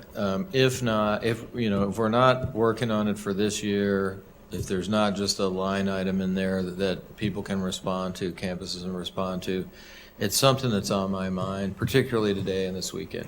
Thank you, Regent Krause. I think that you're absolutely right on with that. And I know that there's a lot of good things happening across the system. And maybe, I know Commissioner Christian's going to speak to something specifically here in just a moment, but maybe we need to elevate that conversation a little bit more. And if, a legislative initiative gets added later on, then that would be absolutely fine, because I don't think that there's any greater calling than to address the need there. So I'll just turn it to the Commissioner. Madam Chair, Regent Krause, one of the things we've often done at meetings is try to dedicate a portion of each meeting sort of to board knowledge, board education, that there is a fair amount of stuff going on around the campus, from veteran centers at the University of Montana to the Board of Regents does have a fee waiver for veterans that have served in combat. So there is a number of things, but maybe at a later meeting we'll try to bring back a presentation that will give the board at least a starting point for this discussion in terms of what we're doing now and where we can move from there. I certainly share your thoughts on that and the importance of it. The dedication that our servicemen and women have made to this country is incredible, and we need to be supportive of that. There is a fair amount, and I think we'll try to show you that, and then we can move the conversation forward from there. I greatly support your encouragement there. Thank you, Madam Chair. Just one more thing. I know there are some changes in the way that the service recovers. The way that the service, you have to pay for your rifle or your backpack or whatever, when you're blown up and you lose that, you have to pay for it. And believe it or not.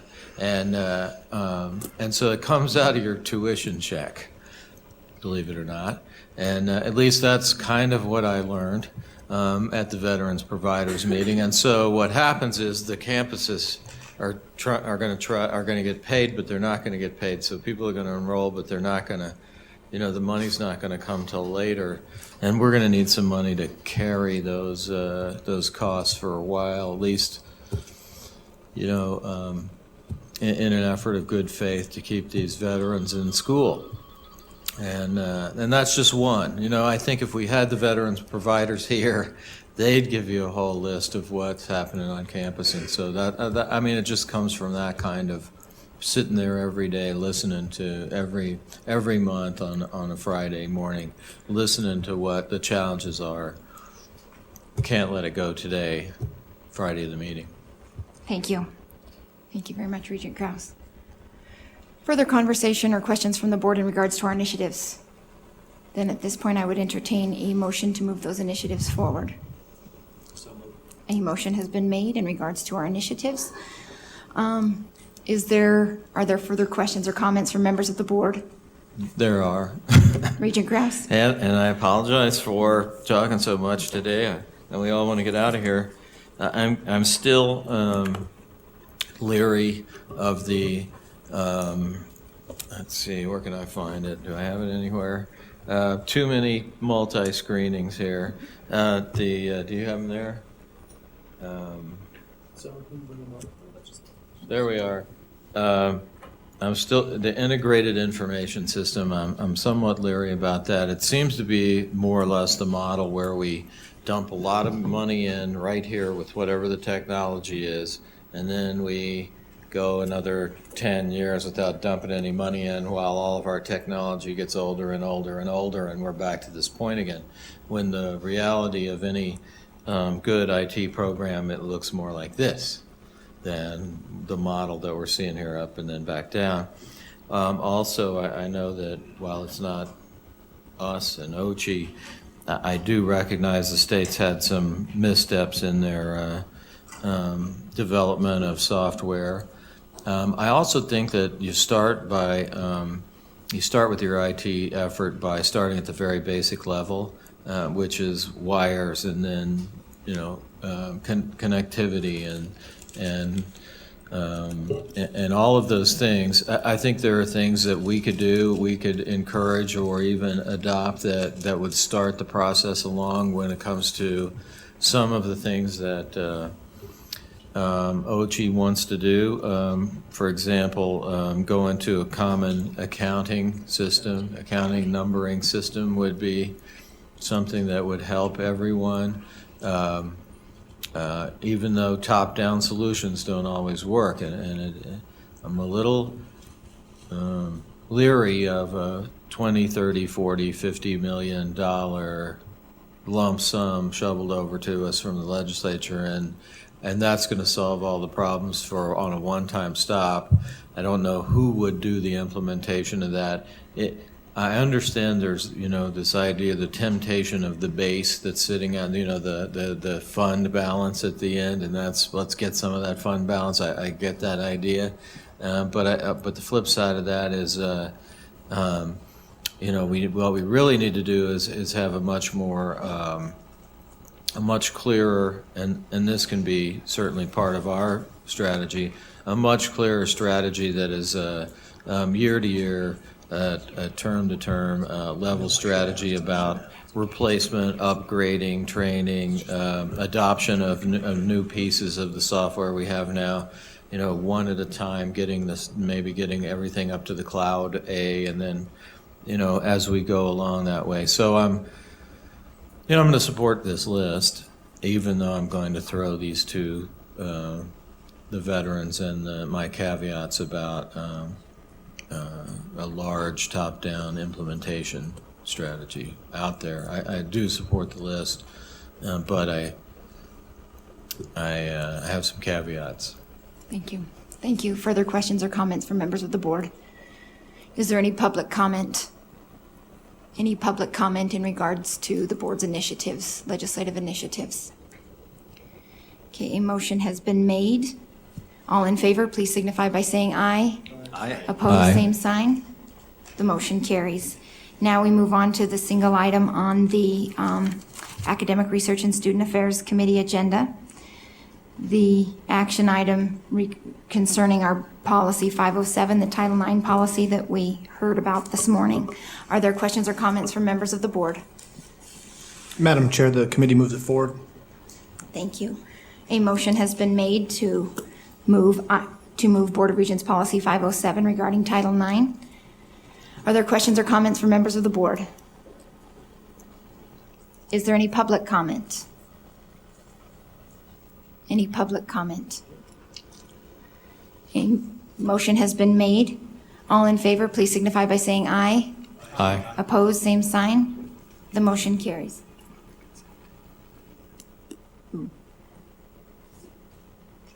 My apologies, I skipped over the consent agenda on that. Madam Chair, the committee has moved forward the consent agenda in its entirety as proposed. Thank you. Is there any comment from the board? Any public comment?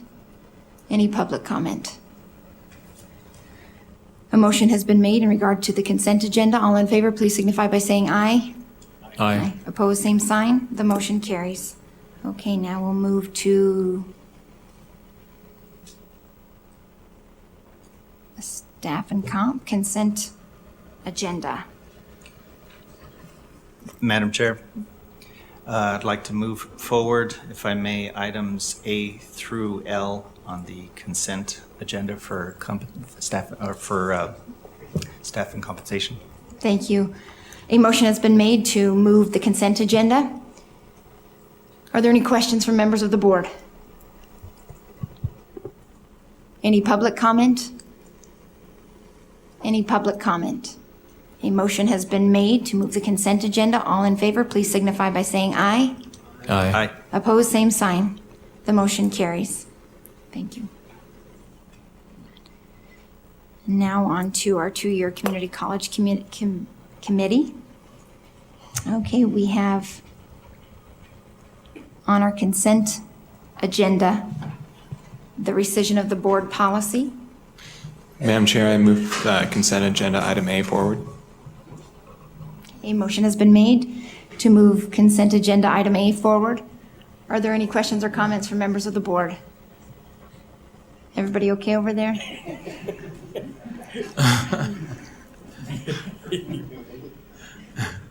Any public comment? All heck's breaking loose here. Any public comment? It's a fun time to come to the table. Motion has been made. All in favor, please signify by saying aye. Opposed, Aye. same sign. The motion carries. Okay, now on to our only action item on this agenda, and that is the renaming of the 5 colleges of technology. Let's see, with the amendment. Madam Chair, for clarity, I think what we should do is, there was a motion made yesterday, which we should restate that motion today. For sure. Removing Great Falls from the item, and I think it would be wise to approve that motion as a board and then vote on the action item, since the motion basically amends the action item.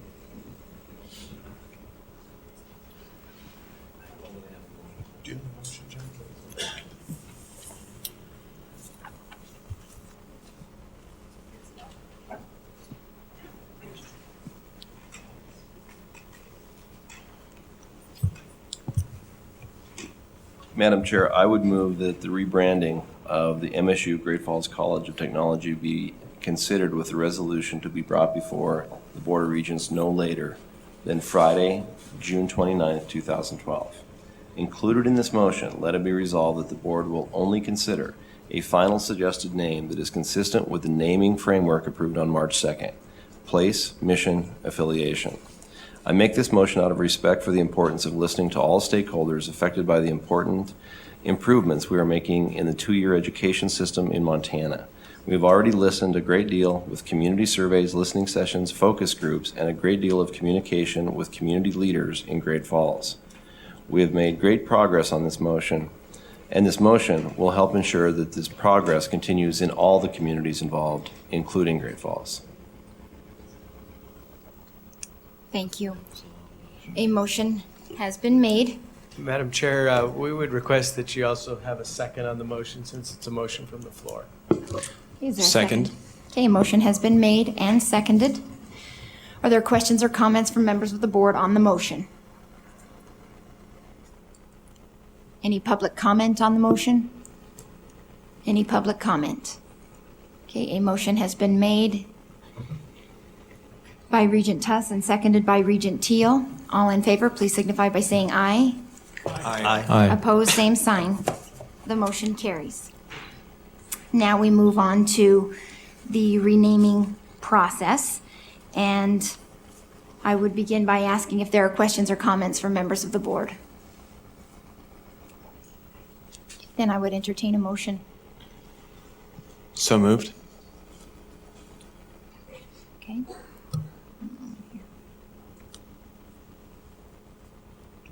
Okay, I move approval of action item A as amended. Okay. A motion has been made to approve action item A as amended. Are there further questions or comments from members of the board? Is there any public comment? Is there any public comment? Okay, a motion has been made. All in favor, please signify by saying aye. Aye. Opposed, same sign. The motion carries. Congratulations to all of the folks involved, and thank you for all of your hard work. Annie's even smiling back there. Okay. Speaking of hard work, right? Madam Chair. Please. Again, I would just, Madam Chair, members of the board, I would just like to express a sincere note of thanks and appreciation to Co-Chair Chancellor Grosset, the deans of the colleges of technology, the presidents of the community colleges, the faculty, staff, students, everyone who worked on this, and also very much to our advisors from Strategies 360 for their great work. Thank you. And to Commissioner Christian and former Commissioner Stearns, who worked very hard on this. Thank you to all of you, and congratulations. And John Sack. Absolutely. And thank you, Regent Teal, for your great leadership in that conversation. You really spearheaded that remarkably well at the table. Thank you very much. Now we're on to the agenda item for the Madam election. Chair. Thank you.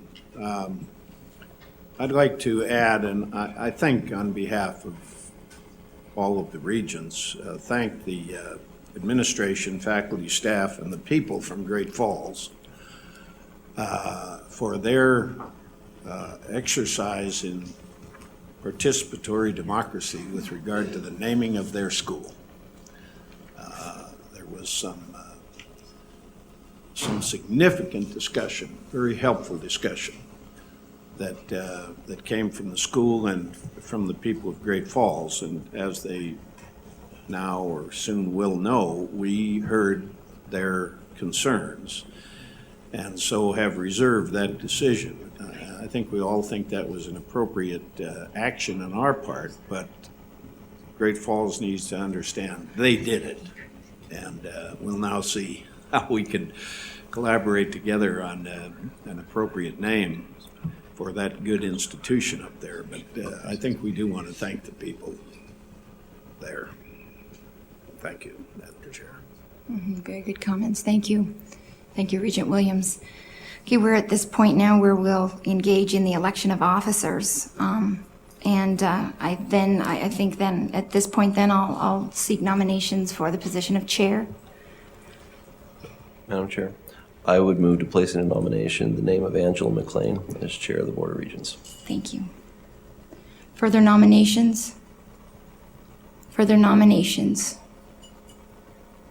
Okay, this is something we don't do every meeting, so a motion has been made to continue my tenure as chair of the board, Angela McLean as chair of the Board of Regents. Are there any questions or comments? Question, Madam Chair. I understand that nominations are probably closed, but I would ask, are you the only candidate from the Butte Anaconda area for chair? Unless you're interested.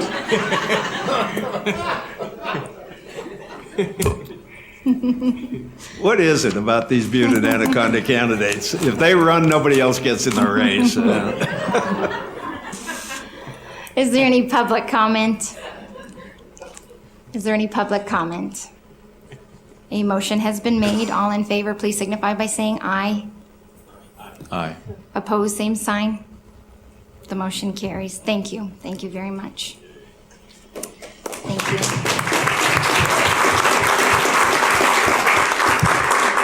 Thank you very much. It has been a privilege during my entire tenure to be able to serve with such extraordinary folks. It's a privilege. And I had a chance to speak a couple weeks ago at Western Montana College for an event down there. And I can tell you from all of my humble beginnings, I never would have imagined such an opportunity and the opportunities that I've been afforded.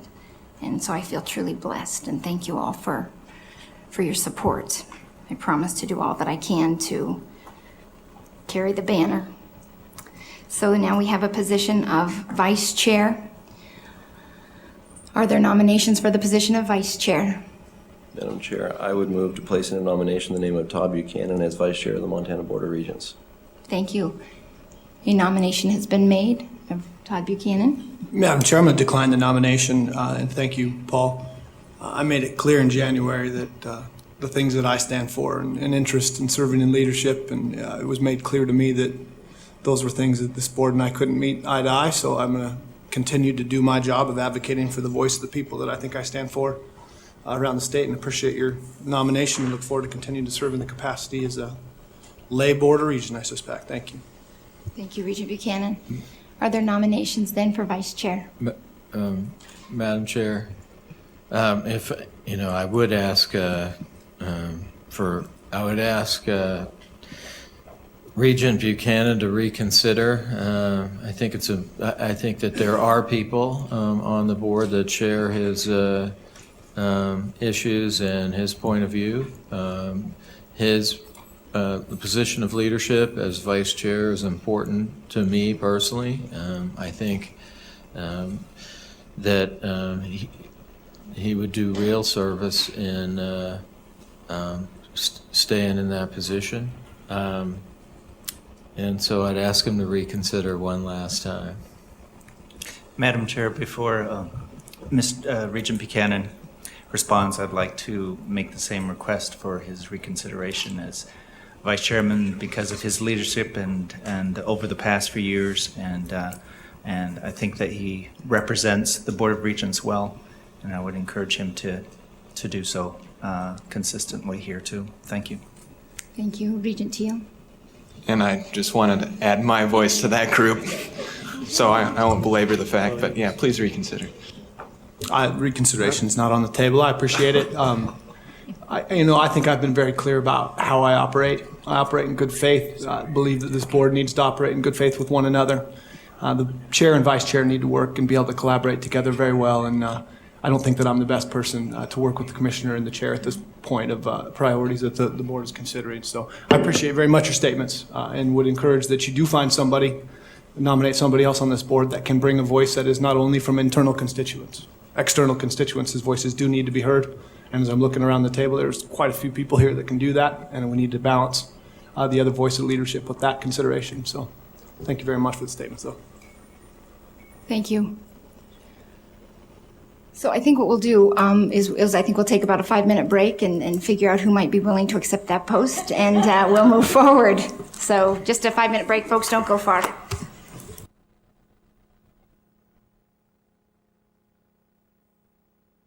And as you heard, it is with much regret that we do lose our vice chair. And we thank him for his service to the board and to the students of Montana. So with this then, I will look to Regent Buchanan to make a nomination. Okay, then Regent Tuss, he's deferring to you then. Madam Chair, I would place into nomination the name of Major Robinson to be the Vice Chair of the Montana Board of Regents. Thank you. A motion has been made placing Major Robinson's name as the Vice Chair of the Board of Regents. Are there any further nominations? Any further nominations? Okay, then, are there questions or comments from members of the board? Is there public comment? Is there public comment? Okay, a motion has been made placing Major Robinson's name in for to be the next Vice Chair of the Board of Regents. All in favor, please signify by saying aye. Aye. Opposed, same sign. The motion carries. Congratulations, Major.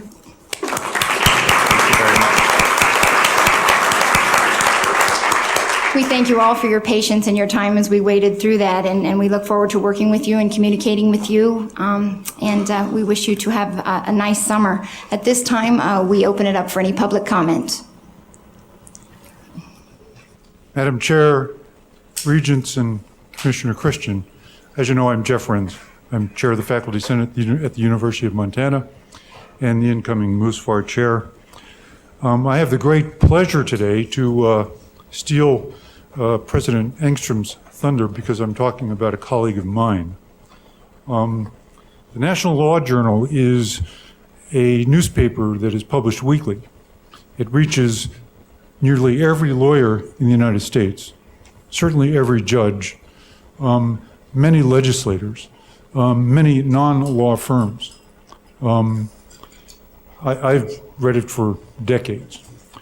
It comes out every week, and it weekly names a litigator and appellate litigator of the week. This is like receiving a national honor as Offensive Player of the Week. This week's Offensive Player of the Week, that is Appellate Litigator of the Week, is law professor Anthony Johnstone from the University of Montana Law School. Anthony just finished his first year of teaching.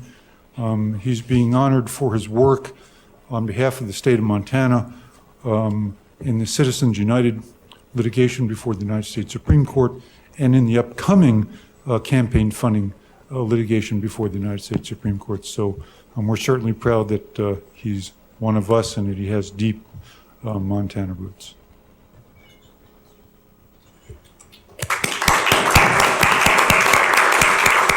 Certainly worth celebrating. Thank you. Further public comment?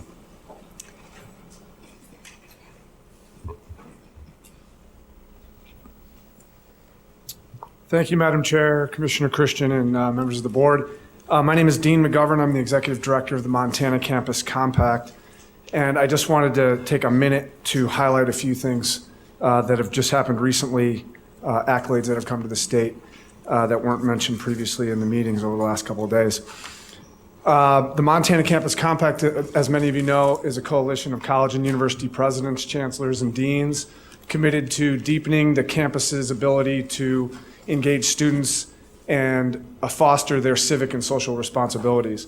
We're ably led by our chair, Dr. Karras from Flathead Valley Community College, and our coalition is 20 members strong. We have 20 member campuses in the state of Montana.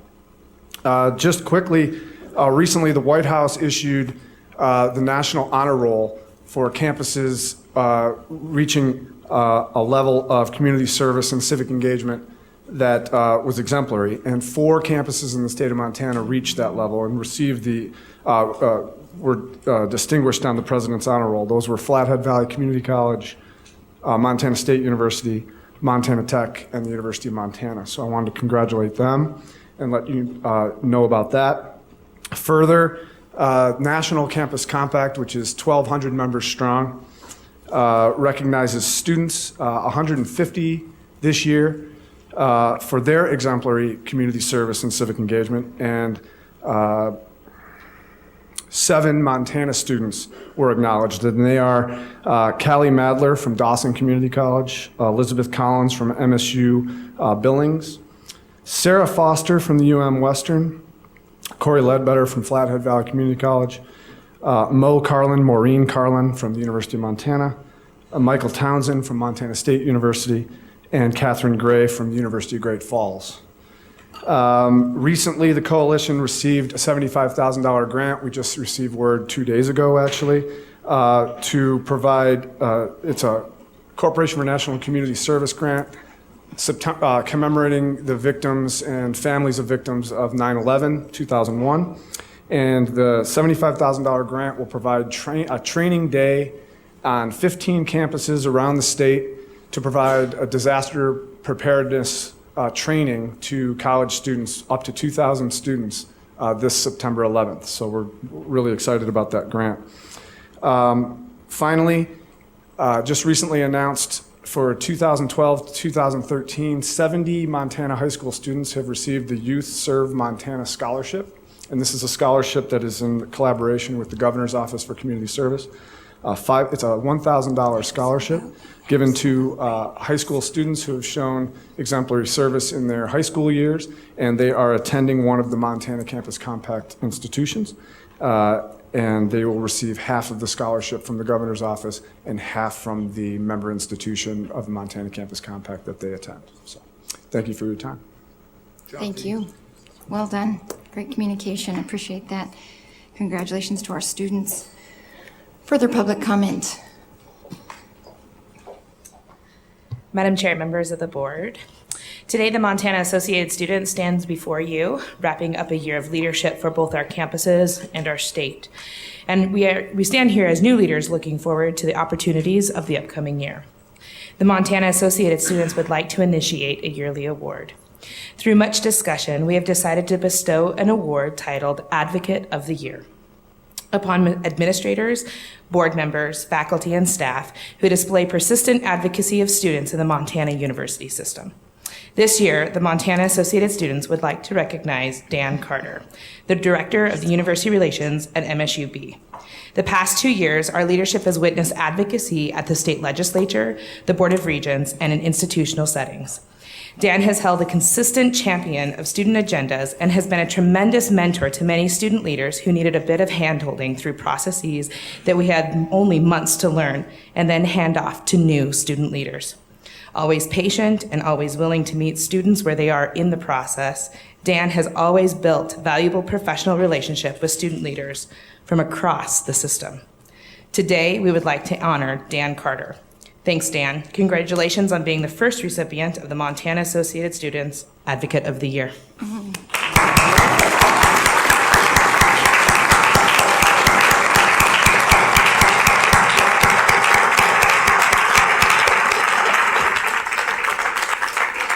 Now, everybody knows everybody knows that if you know Dan, he wears some of the most ridiculous ties, but he's got a great personality.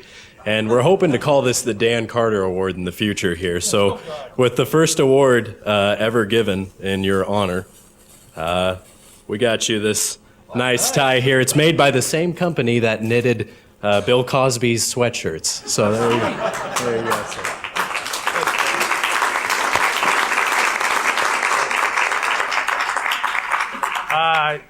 I'm glad I didn't leave. Yeah, this is an honor to work with students and with you folks every day. You know, it's people oftentimes ask me, you know, what it's like to work at MSUB, and I think I turn to them and I say, well, that's why right there.